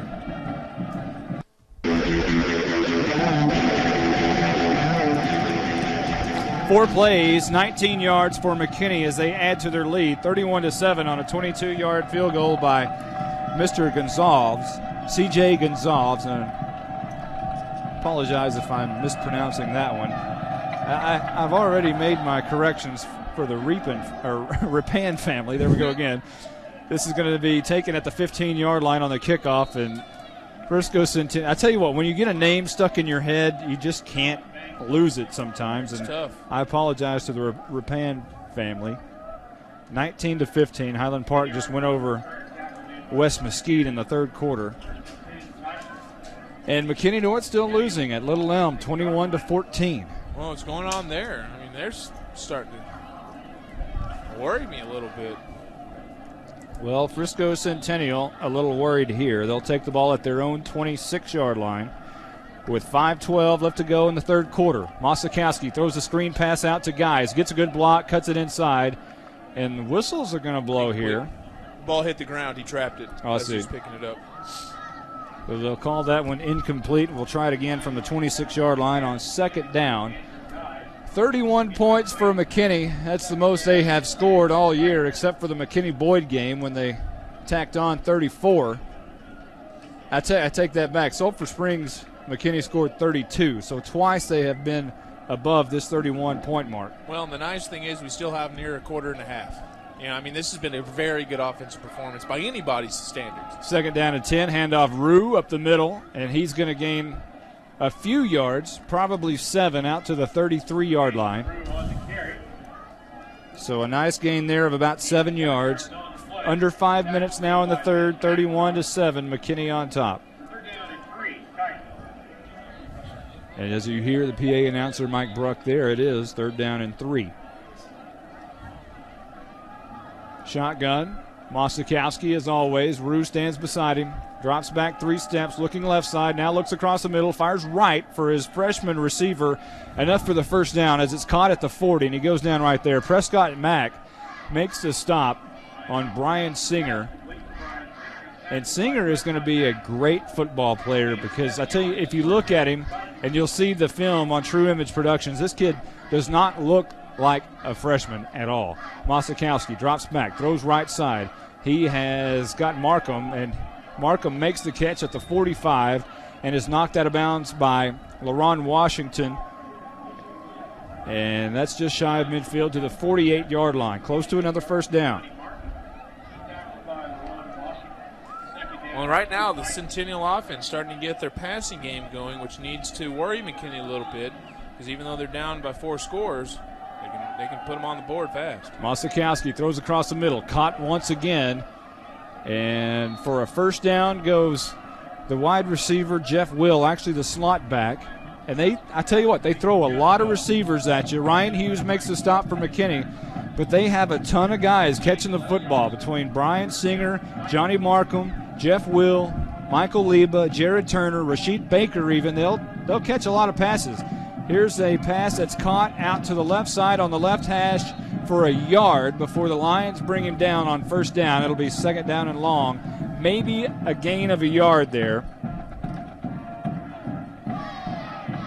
So the ball will be at the McKinney 40 on second down and 9. 3:39 left to go in the third quarter. 31-7, McKinney leads. Mosikowski looks right side, screen pass to Guys, gets a great block, jumps over a defender, and then is knocked down by Ryan Hughes after a minimal gain to the 39-yard line, in between the 39 and the 38. So it'll be third down and long. Another 1-yard gain. Third down and 8. Everybody tight.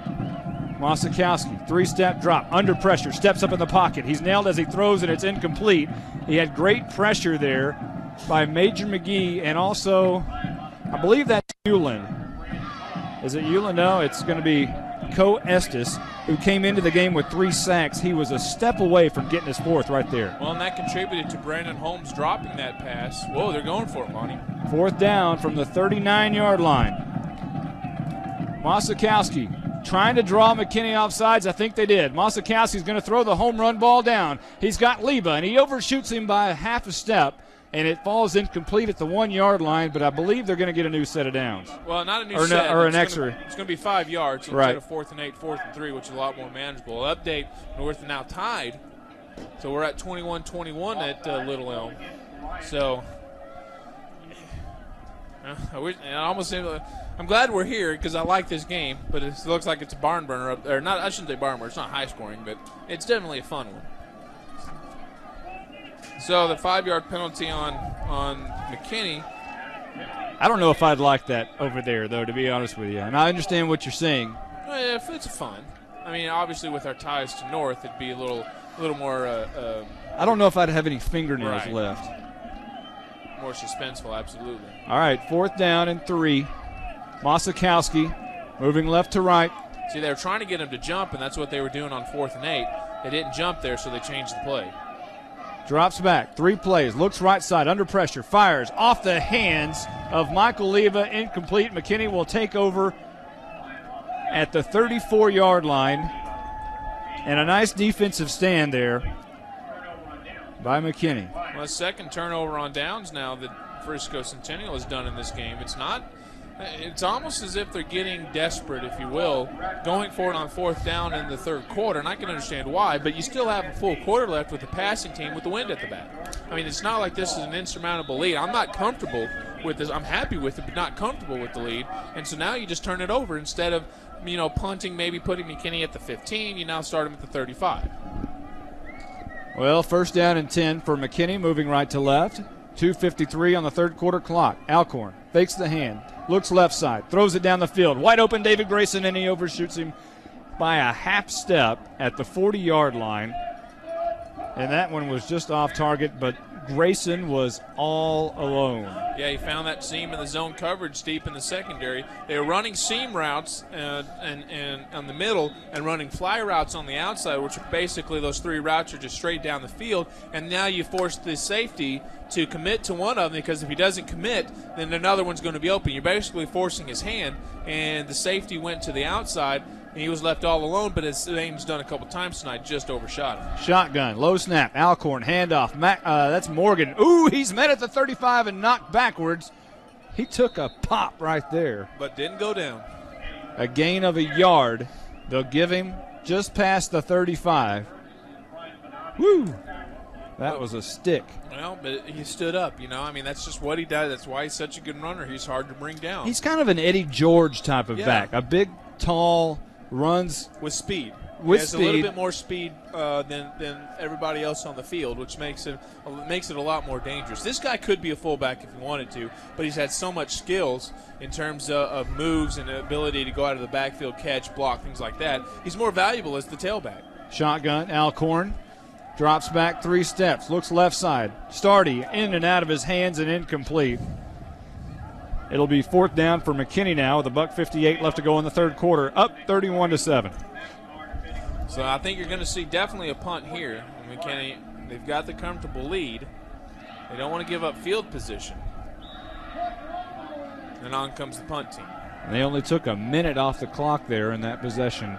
Well, they threw 2 passes that were incomplete, and that'll do it. Probably not likely to see a punt here either. A fake punt. This will be Gerald doing the punting here for McKinney on fourth down and 9. No fake here, I'm sure. 1:58 left to go in the third quarter, up 31-7.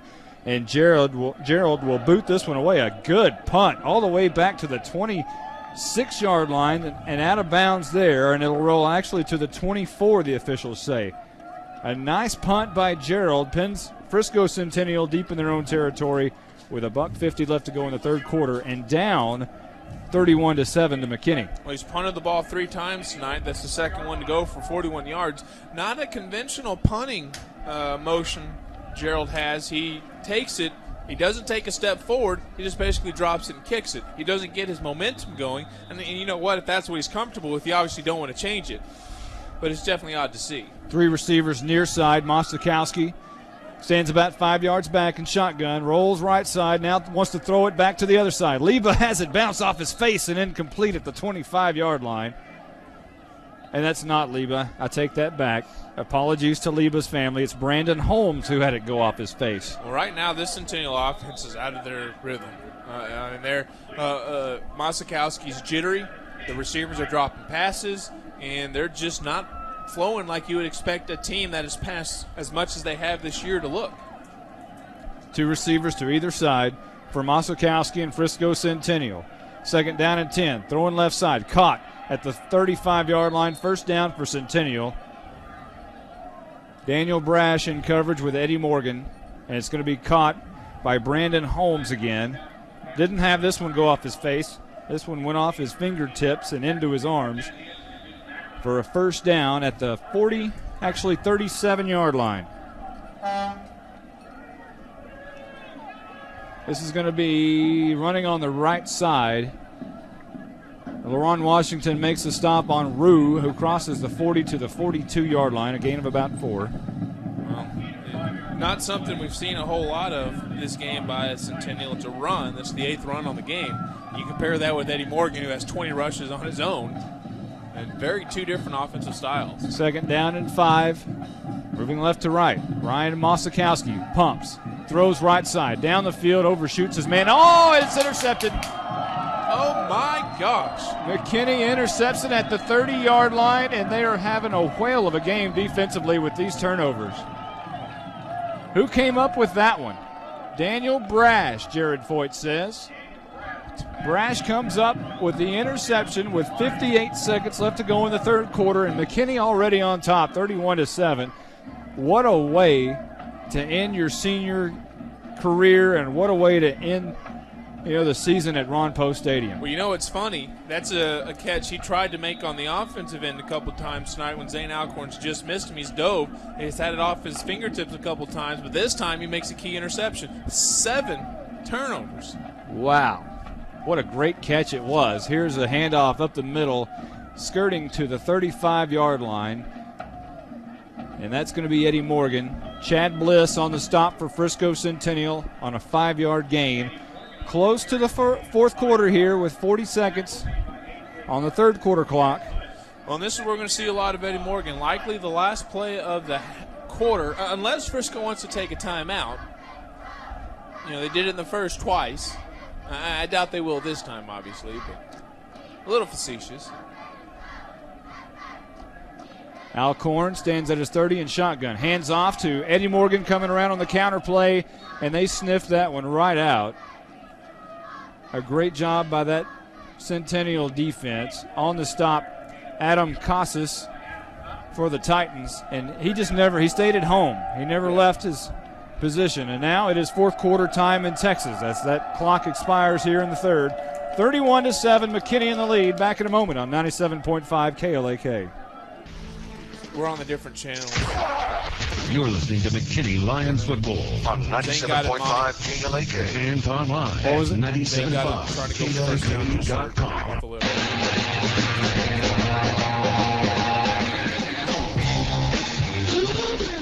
Welcome back to Ron Poe Stadium. Monty Walker along with Brandon Helms. 31-7 here. McKinney in the lead with 11:53 left to go in the fourth quarter. And Zane Alcorn rolls around the left side. It'll be first down and 10 after Alcorn picks up that first down. Ball at McKinney's own 40-yard line here. And McKinney has played probably, Brandon, I think you said during the commercial break, this is the most complete game that they have played all year long. Yeah, they look great. I mean, this looks like a playoff team. Alcorn, handoff, coming in motion is Maxwell. He gets it. He crosses the 45, and a nice little gain there out to the 47-yard line for Maxwell. It'll be about a 6-7 yard gain there at the 47-yard line. Let's check down with John Leidy. We hadn't talked to him in a while. John? Okay. Ow, John. Maybe we won't. No, we won't do that. Wow, that's technical difficulties at its finest right there. All righty then. He's so dejected. I know he's got something good. We figure it out. We'll get you on, John. Second down and 3. Alcorn in motion. Actually, Maxwell's in motion. They're going to hand off to Morgan, who's right at the first down marker at the midfield stripe. And I think he's going to have this just past the midfield stripe into Centennial territory in between the 50 and the 49. It's a first down, they signal. And we'll check down in a moment with. We'll figure it out during the next break. I'm worried about going back down. John maybe have it figured out. I don't know. Well, it'll be first down and 10 regardless for McKinney. Fun. Yeah, right now McKinney, what their best strategy here in the fourth with the wind at their face, run the ball, take the time off the clock, minimize what Centennial can do when they get the ball. Handoff. LaRon Washington, his first carry in quite a while. It's going to go for a half-yard loss to the 50-yard line. LaRon Washington hadn't had a carry in several weeks. He's stuck on 15, now make it 16, 73 yards on the season. Now make it 72. And that was good enough for a 4.9 yard per game. Well, and the thing is, it's not that Centennial's defense is playing bad. They're filling the holes. It's just that Eddie Morgan's has that good sight. And you saw it right there, evident in that Washington run. He's a fullback who's running forward and gets stopped for half a yard. Lost. Eddie Morgan, the lone back. He's going to get the ball over right guard, and he's going to gain a yard or two to the 48-yard line in Centennial territory. Looking at that play, you know what impresses me about Morgan, Monty? His feet never stop. That's a good running back, a guy whose feet keeps on moving, because that's how you break out of tackles. That's how you break when there's a pile and you break out, because your feet consistently move, and that's what Morgan does. Even when he's on the ground, his feet still move a little bit until he hears that whistle, and that's what a good running back does. That's why this team was so remiss not to have him this year. You're looking at what you missed out on. Nick Stardy will split out wide left. And Maxwell and Morgan in the backfield. Handoff. No, they're going to fake the hand. Alcorn wants to throw. Down the field. Intercepted almost, and he's going to drop it at the 33-yard line. Chad Bliss dove for the ball, much like Daniel Brash did a moment ago, but Bliss couldn't make the catch. John, are you able to talk to us now? Guys, I think I've got the technical difficulty under control here. After the pass McKinney touchdown and the 2 pass interceptions thrown by Frisco Centennial, Coach Todd McVeigh has actually come over to the players and said, hey, guys, settle down. It's only the 3rd quarter. We still have another quarter to play, and we still got to go out and play ball. Don't let us lose this in the 4th quarter. Back up to y'all. All right. Very good point. Yeah. McKinney has not played well in the 4th quarter as of late. Alcorn's going to punt this one away. It's going to be a wobbly end-over-end kick, going to bounce at the 29, roll inside the 20, and out of bounds at the 17-yard line. So a nice punt there by Alcorn. 30 yards on the kick. He's kicking into the wind, and that's one that a line drive punt works better, and I think that's why they've gone with Zane when the wind's at their face, and why they have gone with Ty Gerald when the wind's at their back, because their punting styles complement each other. You just saw right there, Zane got a huge roll, which is what you need when the wind is at your face, and now they're inside the 20. Is Centennial. Ryan Mosikowski, shotgun, throws it right side, fires it, and it's caught by his receiver, Jeff Will, and they're going to say his knee was down when he made the catch. But that's very close to a first down. They're going to rule it a little bit short here at about the 24-yard line. Mosikowski, shotgun, throws the screen out to the right. It's caught by Rue, who crosses the 30, enough for the first down out to the 32-yard line. So 8:10 left to go. LaRon Washington makes the stop for McKinney. We have to start talking about these seniors at some point, because it is their last game. And we'll go over the list here and kind of talk about some of them. Here's Mosikowski, throws the same play out to Rue to the 35-yard line, down at the 36. And LaRon Washington on the same play makes the tackle again. Well, and that's important, because you got to keep these guys in bounds, and they did. Right now they've taken up about a minute on this drive, and they're only up to the 35-yard line. Mosikowski looking left side this time, throws wide open is his man, and it's caught and stuck at the 44-yard line. On the catch, Colin Banks. On the stop, Prescott Mack. Let's talk about some of these seniors here as they move the sticks. Centennial trying to make a push here. But going to be missed on this team next year are a lot of nice seniors. Daniel Welch will be moving on. Tyler Rogers. Here's Mosikowski. Same play to Rue on the right side. Being chased down by Ryan Hughes. And with he and LaRon Washington, they both bring him down shy of the midfield stripe at the 47-yard line. Well, the important thing is to keep Rue in bounds, and that's what they're doing. It's his 3rd reception on this drive, also coincidentally his 3rd in the game. And it only goes for 2 yards this time, and it takes time off the clock. 7:11 on that clock. Also moving along and not playing anymore for the Lions will be Damon Marino, David Grayson, Michael Duncan, Zane Alcorn, and, man, he'll be missed. Here's Mosikowski throwing left side. It's caught. That's Colin Banks once again, and he makes his way. A nice gain there to the 40-yard line. Daniel Brash on the stop. But inside McKinney territory to the 40 now. 7:02 on the clock. But Zane Alcorn will be missed. John Scoggins, Blake Arnold, Major McGee, Calvin Maxwell. lot of turnover. Matt Ripan, and here is the pass out to the left side. That's the freshman once again who makes the catch and barrels his way down to the 30-yard line. That's going to be another first down, and this is what Frisco Centennial wanted to do coming into tonight. They just haven't had the ball enough. They keep turning it over, but they, on this drive, look like what we've heard from them. Yeah, they had the wind at their back, and that's where they were good in the second quarter, aside from a couple interceptions.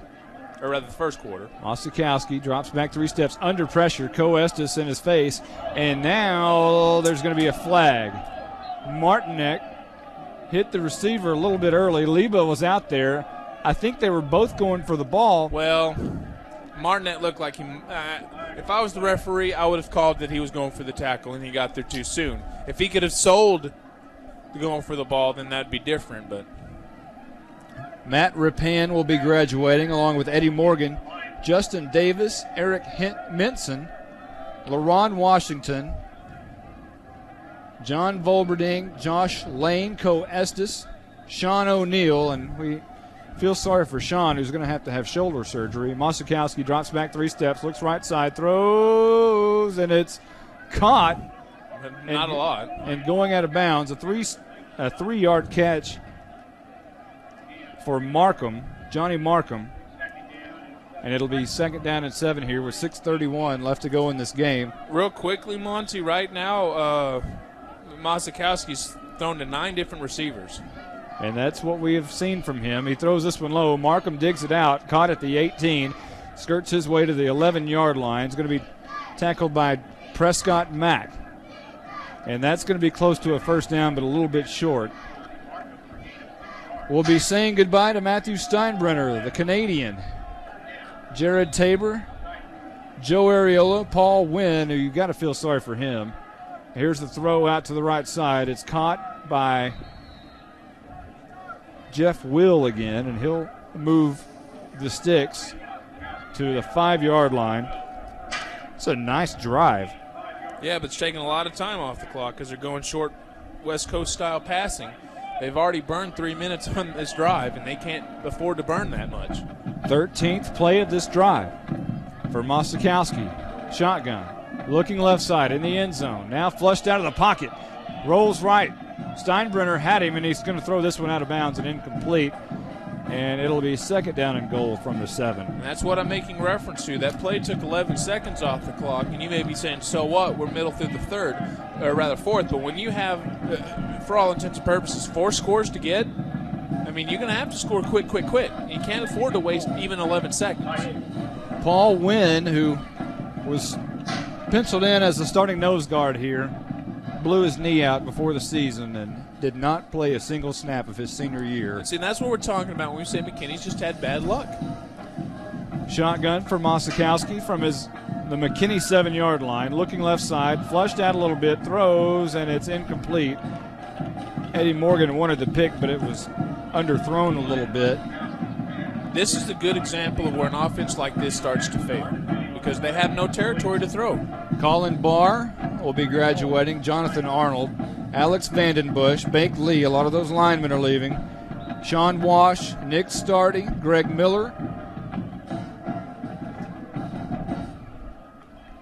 Shotgun for Mosikowski. Flags fly before this one could get in and underway on 3rd and 7. I think we're going to have an encroachment penalty on McKinney. I only have 15 plays on my chart. So I'm going to, if this drive lasts more than 15 plays, I'm going to have to do something here with my little paperwork. Yeah, it's been a long one, but chewing up the clock. 5:43 on that clock. McKinney in the lead, 31-7. With that last penalty on McKinney, it's now their 12th of the game. We still don't have an update from Little Elm. The last score we had was tied up 21-21, McKinney North and Little Elm. And was it still 7-0? Boyd in the Colony last. Yeah, that's one we got. Yes. Mosikowski looking right side, swing pass, caught, and he is out of bounds. A great play over there. Ryan Hughes. I believe it was Ryan Hughes who made that. Yeah, what a great play by Hughes, the linebacker. Yeah, because we're looking at 3rd and goal at the 3, and he only gained a yard. Well, it was a swing pass, and that looked like a play that could score, but right there was Hughes to make the stop at the 2-yard line. So on the 15th play of this drive, Frisco Centennial will try to reach double digits as they go for it here. 4th and goal from the 2. Mosikowski will go under center, and he's going to hand off. No, he's going to keep it on the bootleg, and he's in. Touchdown, Frisco Centennial. Too little, too late. 31-13. McKinney in the lead here, awaiting this PAT. Well, you can't say too little, too late just yet. Well, how many times have you brought up the John Tyler Plano game from '94? I mean, that was. How many times has that happened since? Well, has it happened? Yes or no? It happened. There you go. That's all I'm saying. You can't say too little, too late yet. The only time you can say it's when you have the last possession. I mean, it's going to be tough. I'm going to say it here, especially now since they're going for 2. Never mind. They're going for 2, and they're going to hand off up the middle. Actually, no, on the end around reverse, Will has it, and wow, Eddie Morgan slams him to the turf. 31-13, our score. McKinney in the lead. Back in a moment on 97.5 KLAK.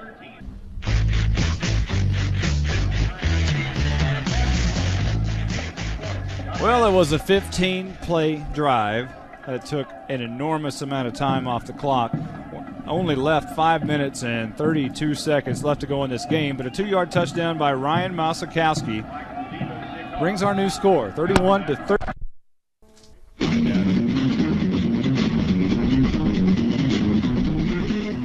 Well, we've had a power outage. If you wondered why we were knocked off the air, in mid-sentence, we are at we're in the middle of a power outage. We're staring here at Ron Poe Stadium, and normally you hear a crowd mic. You hear things going on in the background, crowd, things like this. There is no power. I guess there's lights here in the stadium. I'm wondering if it's backup generator, like the game lights. The game lights are not on. Well, they won't be on because they use so much power for a backup generator. We're looking over the field that has no lights on it. Except for the occasional camera. The camera will flash, but it was complete chaos. As soon as the lights went out, there were streams of players running to either side here. John Lighty down on the field. John, talk to us.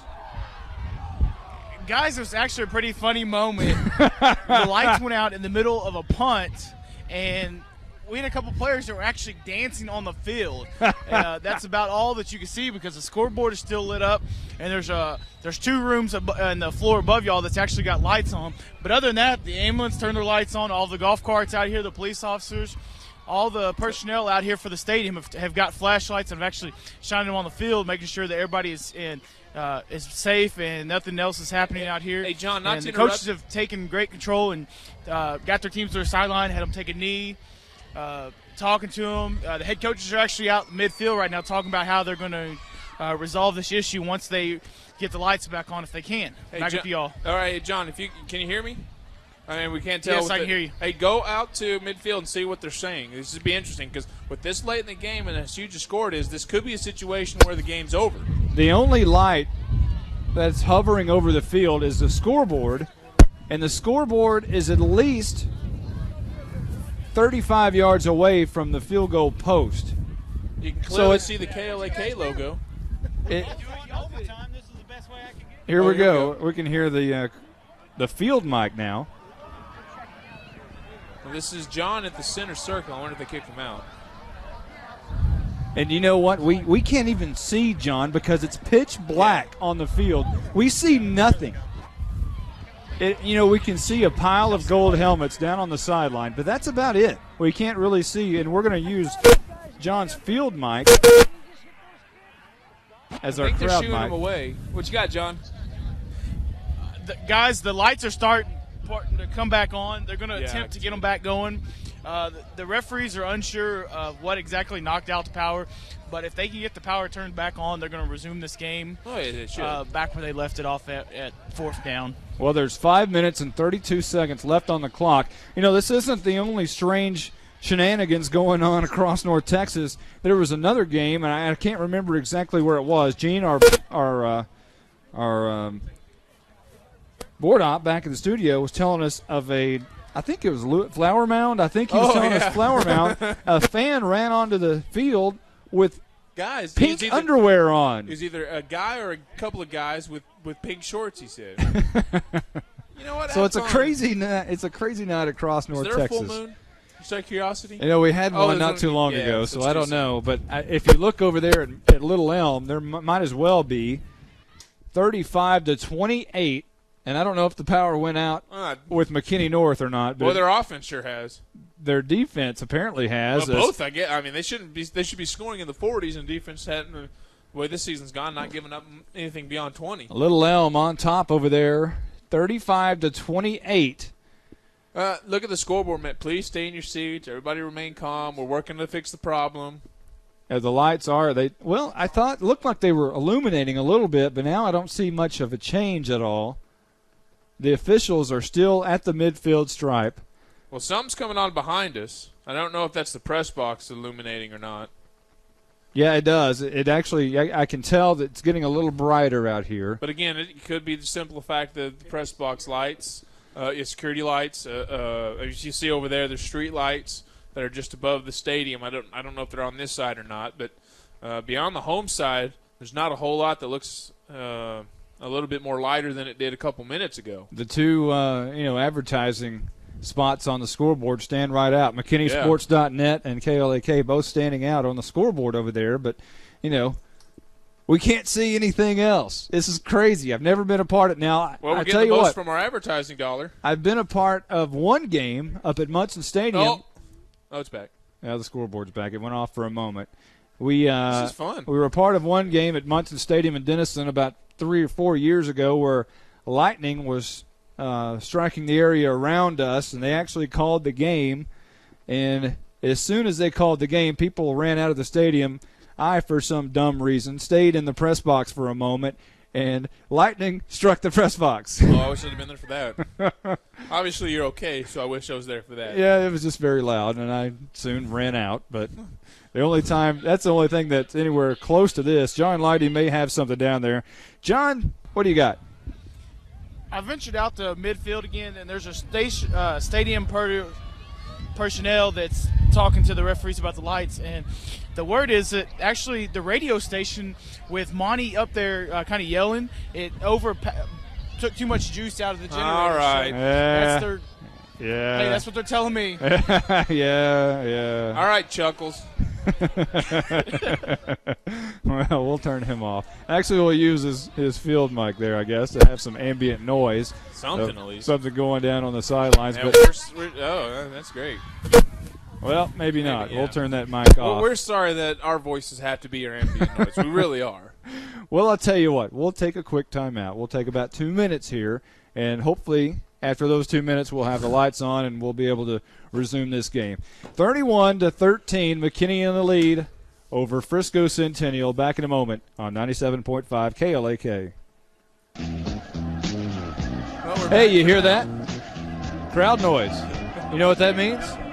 We've got power. However, we don't have lights yet. Well, we're back for now. Who we knows? did get knocked off the air once again. So when you by the way, let's set the base. If we get cut off in mid-sentence again, the power went out. Yeah. Just know that if we get cut off, it is the power going out here in McKinney once again. Lake Dallas is leading Frisco, or it's a final. Lake Dallas defeats Frisco 17-13. So if North can somehow win over there at Little Elm, sets the state. We don't know what the tiebreakers are. It could be the tiebreaker, for the district championship, and we don't know exactly what that is. But however, you know what? McKinney North is losing right now, 35-28 at Little Elm. That's a final. It is a final. Well, oh my goodness, 8-2. Lake Dallas is your district champ. Oh my goodness. How did that happen? Oh my goodness. Well, power went out over, I guess, by North too. Well, the power is out here at Ron Poe Stadium. Well, where are the buses going? Look down there at the end of the street near White. Well, the players are still on the field. Let's check down with John Leidy. We haven't talked to him in a moment. What's going on down there? Actually, guys, I'm fixing to venture out to the center and see what's going to happen. So come back to me in just a second. All right. Luck, John. McKinney and Frisco Centennial wondering what's going on here. No, they're not the only ones. The officials are at the middle of the field, along with some coaches trying to figure out what's going to take place. We'll check down back with John. John, did you find anything out down there?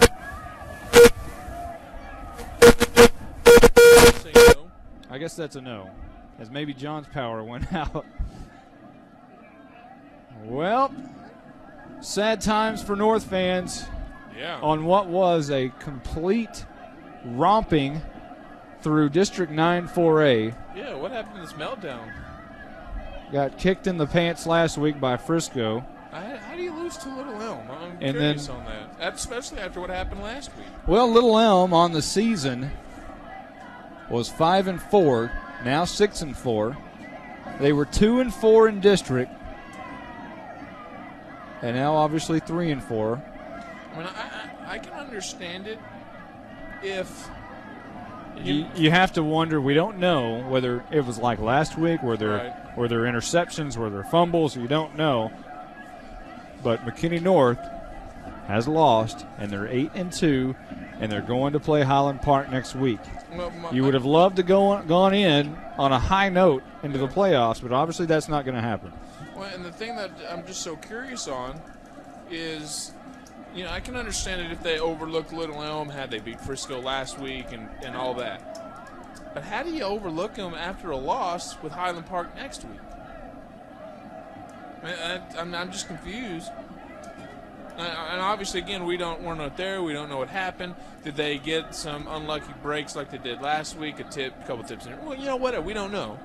But still, I mean, that should have been a game where they had, you know, some sort of motivation. Well, let's check down with John Leidy. I believe he has something for us now. John? Okay, they had a gathering at midfield between the head coaches, the referees, the umpires, stadium officials, and the word is that a transformer blew, and it's going to be about another hour before they can get the lights on. They're going to wait till about 11 o'clock to just see for any reason that the lights may come back on. The teams are going to go to the locker room, keep warm, and at 11 o'clock, if there's no chance the lights are going to come back on, they're going to resume it tomorrow.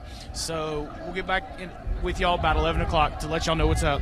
You're kidding. All right. Well, I guess we're going to take a little break here.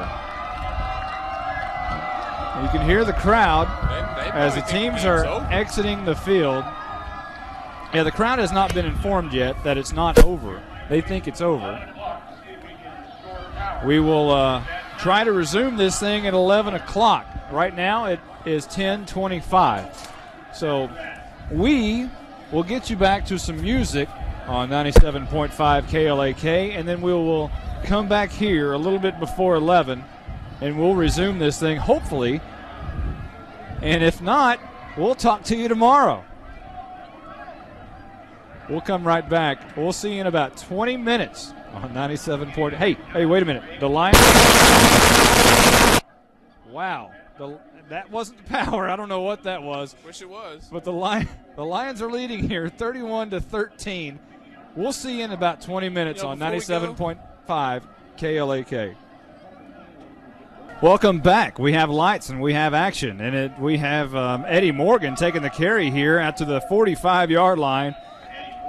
Well, we've been away for a while. It was because of a power outage in McKinney. All across town, apparently, because it happened back there at the KLAK studio. But we have lights now. Lights, cameras even in action. As McKinney takes the ball, let's take you back to where we were. It's 31-13. It was Ryan Mosikowski who scored the touchdown to make it 31-13. They just kicked off. Frisco Centennial just kicked off. They tried the onside kick. Greg Miller came up with it. Brandon? Real quick, as we're in the play clocks are out. So not everything's up and going here in the stadium. Just wanted to say that real quick. Go ahead, Monty. So here we are. McKinney recovered the onside kick. Greg Miller came up with it. And on the very first play, handed off to Eddie Morgan on that play right there. And it gained 8 yards to the 45-yard line in Frisco Centennial. It's 2nd down and 1. It's a long one. I think that's actually 2. 2nd down and 2. We have 4 minutes and 47 seconds left in this game. And let's get this one in the books. It's been a good one by McKinney. Well, this typical of McKinney season, nothing comes easy. Handoff. Eddie Morgan up the middle. Right guard pushed towards that north end zone by a Frisco Centennial Titan. He actually got spun around and knocked forward, and really knocked forward to the 39-yard line of first down for McKinney. Well, and he came up making a big play, did the defender. The bottom line is Eddie got the first down. They needed 2 yards. They got 5. So in the end, they're going to keep the clock running, and that's right now. Right now, Centennial's hopes were pinned upon that onside. They didn't get it, and now it's just up to McKinney and Eddie Morgan. Zane Alcorn's going to toss right side. Eddie Morgan cuts the 40, has the 38 down at the 37-yard line, a gain of about 3 yards. Now the power went out with 5:32 on this clock. We're now at 4:04, and that was about 30 minutes ago. This is probably going to be the longest quarter in terms of time. It's got to be the longest hour, at least for McKinney North, who's coming back home with a 35-28 loss to Little Elm. Yeah, and we're getting word that the starters played the first quarter, but I don't know how accurate. We got word that the starters only played the first quarter, but which I can understand to some degree. But and tell you what a game up in North Texas. Yeah. We'll get back to that. Alcorn is going to hand off to Eddie Morgan, just trying to get this game in the books, and he breaks a tackle to the 30 down to the 25-yard line rather, and out of bounds there. They're going to say he stayed in bounds. And they're going to keep this clock rolling with 3:22 on the clock here. Again, 31-13, McKinney in the lead here. Now, North Texas, the Battle of the Yaks going on up there, the longest standing rivalry, blah, blah, blah. Sherman and Denison. Denison was leading most of the second half in this game. And at one point we thought, well, that's probably it. Sherman can't overcome that 9-point deficit that we had. We get a score a moment ago, 48-44, Sherman over Denison. And we haven't seen a Denton Ryan score, and that could actually put Sherman in the playoffs if things fall the right way. Here's Eddie Morgan to the 15, 10-5, kiss him goodbye. It's touchdown time in Texas. But flag on the play.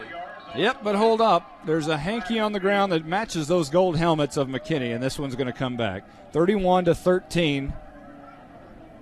McKinney in the lead here, and that would have iced it for sure. The positive thing is by doing that, McKinney's not going to be able to take more time off the clock. Not that that's the ideal situation. I'd rather have the points, but there's still a positive lining in that. And it was a holding downfield, so it's not going to be a full 10 yards from the original line of scrimmage. We're going to be looking at something in the lines of a 1st and 15 rather than a 1st and 20. Well, the game's pretty much in the books. Let's talk about some seniors now. Well, actually, it's going to help them. It's going to be 1st and 8. These seniors have stuck through for 4 years of practice. And we told you, if you were here at the beginning of this broadcast, we talked about some nicknames. And let me give you some of these nicknames from these McKinney Lions. Tyler Rogers is known as T-Rog. David Grayson is the Pounder. We told you about El Diablo of Zane Alcorn, and he gets the toss. He's actually going to hand off to Eddie Morgan, running right side in trouble. He's caught behind the line of scrimmage back to the 33-yard line. But Zane Alcorn, the quarterback, known as El Diablo or the Magic Man. We also have John Scoggins, and I tell you what, this is the weirdest nickname of all. Donkey Lips. That one is beyond me. John Scoggins is known as Donkey Lips. All right. We have Major McGee as Big Chief. Calvin Maxwell is C-Max. Matt Rappan is Spider-Man. And Eddie Morgan is Eddie Earl. We have LaRon Washington as Little Ron. And Alcorn is going to hand off to Brett Helt up the middle. He's going to gain a yard or so. Ooh, we're going to have a personal foul on Frisco Centennial. The temper's starting to flare, and I believe that was going to be on Max Marr. as he was being blocked at the end of the play, he basically threw a hand into the helmet of one of the offensive linemen. And right now, Frisco Centennial, they've got reason to be upset because they've played a very sloppy game. They've turned it over 7 times. No one's going to win turning it over 7 times. Co Estes, the defensive lineman, is known as Co-Suff. And Matthew Steinbrenner, as you heard in the senior spotlight, is known as the Panda. We have Jared Tabor as Chiselhead. Paul Wynn, the Asian Invasion. Oh, my. This Colin Barva, and Iron Bar. Jonathan Arnold, JP, or Arnold. Sean Wash, known as Big Boy. And maybe the best one, I like this one, maybe the best, other than Donkey Lips. This one may be the best. Bank Lee, the big offensive lineman, and when I say big, Bank Lee is 6'2", 255, and his nickname is Bacon. That's a good nickname. Especially for a lineman. Alex Vanden Bush is known as Bush, or Polar Bear. Okay, the first one I understand. Greg Miller, known as SAT, and Greg Miller, quick to point out that he is the, as he says, and I quote, the second smartest kid in his class. That's funny. Kudos to Greg Miller, as he is ranked second in his class. And that's an accomplishment. That is. That's a great accomplishment. And when your nickname is SAT, you're doing something pretty good. Here's Alcorn. He's going to fake the hand. Oh, he gives it to Maxwell up the middle, and he's going to churn his way to the 9-yard line. They'll actually spot him at the 10. $1:28 on the clock here after that timeout. And it's all over but the crying, because there's going to be tears shed tonight. Those gold helmets are going to have to come off tonight for the final time. Well, the positive thing, Monty, they're coming off as winners. They'll have this game, and like I said, I made the playoffs. We lost my last game as a senior. It still sticks with you. You know, Jared thinks the same. And you know, here I am almost 10 years out of high school now. I graduated in 98, so 97, so 9 years out. And that game, I still remember that game. And these guys are going to go out winners, and they're going to remember this, seriously, for the rest of their life. 2nd down and 8. The last minute of these guys' career as a McKinney Lion. Calvin Maxwell takes it to the 5-yard line. 40 seconds now. And hats off to these seniors of the McKinney Lions. And a lot of them are on the field here, and they'll play till the last snap. Zane Alcorn, the quarterback, will be missed. And this is where Coach starts to put in every senior. You know, the guys who may not have started, but they're in the game now. Calvin Maxwell is in. Greg Miller is in. They're going to take a knee here. The last play for the seniors. And they take a knee. And that's going to be the last time these young men will take that gold helmet off. And they'll take it off as winners. 31-13. McKinney leads here and wins here tonight at Ron Poe Stadium. And they snap that big losing streak. McKinney says hello to the win column for the first time since McKinney Boyd on September the 29th. And who would have thought that when McKinney was sitting 3-1 at one point? Now, I wasn't going to say they were going to be a playoff contender. A playoff team. I thought they were going to be a contender. I really did. And then, again, a couple of rashes of injuries. I go back to Eddie Morgan, like I have many times tonight. I mean, it's a different team with this guy. Seriously, at worst, they're a middle-of-the-pack team with Eddie Morgan. Well, we'll talk to John Leidy and see if he can corral some seniors to talk to. Zane Alcorn, Eddie Morgan. You know, we'll talk to some of the other. Let's see if I can figure out some others here to talk to. How about Bake Lee? Number 77, Bake Lee. Daniel Brash. Or actually, wait a minute. Daniel Welch, the linebacker. We haven't talked to him all year. Number 1, Daniel Welch. So we'll see if John Leidy can corral some of those guys and talk to them, and obviously talk to head coach Todd McVeigh and get his feelings on ending this season with a win. He now moves to 17-24 overall here at McKinney. We're going to take a quick timeout. Let these guys do their school song and all of that. We'll be back in a moment with more McKinney ISD football on 97.5 KLAK.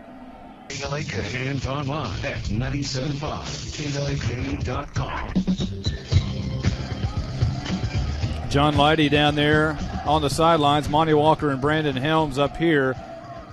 And McKinney head coach Todd McVeigh addressing his team. Maybe John Leidy can stick his microphone down in there and get a little word from Coach McVeigh. The coaches did a great job this week with you guys. My goodness, the character of this football team. We have our knotheads, but we have our character too. But it says a lot about you and who you are to finish like you do. And we finally, we finished it, didn't we? Yes, we stepped right there, and we finished it. I'm very proud of all of you, the seniors. I love you guys. Boy, yeah, this is a hard time right now, too. And I want you to enjoy this moment with each other for a little bit. We'll head in there after the break, after you guys get some hugs and kisses here and finish it up. Ooh, all right? I want a kiss. You betcha. Everybody good? Love y'all, baby. Hey. Love y'all, baby. Is that fun? Yeah. Is that fun? Yes, sir. Boy, I need one. And a very joyful McKinney Lions as they end their season with a win. Well, and that's something they should. They should enjoy every moment of this victory. This is the exclamation point to a frustrating season, and they're able just to let it all take off and say, you know what, we won 31-13. That's right. John Leidy is down on the sidelines. We'll check down with him as soon as he grabs someone. And I think Daniel Welch was right there in front of him. And I think he's got Coach Todd McVeigh. Here he is. Yes, I'm here with head coach Todd McVeigh. Coach, you're losing a lot of seniors here tonight. How does that feel? Well, you know, every year you lose a senior class. And, you know, these guys sometimes, boy, they're just a fun group of kids, and you know we've been through a lot together this year, and I'm just so proud of their character to come out and last 3 games, I looked at that score and I just really Lake Dallas going to be in the district champ, and we took those guys down to the edge last week. Hey, baby. And I'm just so proud of them, and I wish them the best. I'm going to miss them. Hey, bud. Coach, you did a good job ending the season off for a win for these seniors. Yes. How does that feel? It's these guys. They came out to work. I told them they could do 2 things. One of them was shut down or get ready to play, and they came out ready to play. I'm just very proud of the character of those guys and how well they come out and do what they were supposed to do. So, well, thank you, Coach, and I'm going to go focus on a couple of these seniors if I can. Thank you. All right, John Leidy, thanks a lot. We'll talk a little bit about this game while he's focusing in on some seniors, and he's going to try to grab a couple of guys, maybe as many seniors as he can talk to. Obviously, the focus here tonight is on the seniors of McKinney High, and when someone puts as much effort into what they do and practice all year long, not for 1 year, but 4 years of putting that all together for this one night, finishing it on this one night. And I tell you what, here's John Leidy, and I think he has one of those seniors with him right now. John? Yes, I'm down here with Mr. Welch, number 1 linebacker from McKinney Lions. Sir, this is your last game for McKinney Lions. How does that feel? It's kind of sad, kind of devastating that I won't be with these boys again. But we're going to be cheering on for the next year's Lions all throughout, and we're going to be Lions all the way. We're going to beat them up like a... Well, thank you. Thank you. You had a great season. I'm going to get Zane Alcorn right here. Zane, this is your last game, McKinney Lion. How'd that feel? I know it's good to go out on a win, but it's just sad to know that all the work we put in the past 4 years is over. All the friendships we built, it's good stuff. Thank you. I also got Mr. Scroggins right here. How does it feel? Right now I'm happy because we won and we finished it out. We're 6 points out of the playoffs, but we got a good team here and the guys behind us are going to bring something home. Hey, ask him what it's going to feel like when he actually has to go in that locker room and take those pads off for the last time. How's it going to feel going in that locker room right now and taking these pads and this jersey off for the last time? I'll probably be crying, but, times change, We'll see what happens. I may get to go play somewhere. I still got baseball left. Still got baseball. Well, good luck in baseball and good luck in the future. Guys, I know how they feel. I've been in this situation having to take off my jersey for the last term. I'm going to see who else I can try to get in this pile if I can. All right, thanks a lot. We've all been in that position, taking off your uniform for the last time. You have, I have. Unfortunately, mine came to the rotten Van Alstyne Panthers in the bi-district round my senior year, and I still don't like them Panthers. But anyway, that's another story. But we've all been through it, and we understand what it's like to go through that and take that helmet off for the last time. It's very devastating. It really is. Some people don't understand that, but it's very devastating to take that helmet off for the last time and realize that's it. And it's a lot easier to do it after win. based on my experience, it was a playoff loss. We got shut out, and it was done. And that was it. And now they get to say, we won our last game as seniors.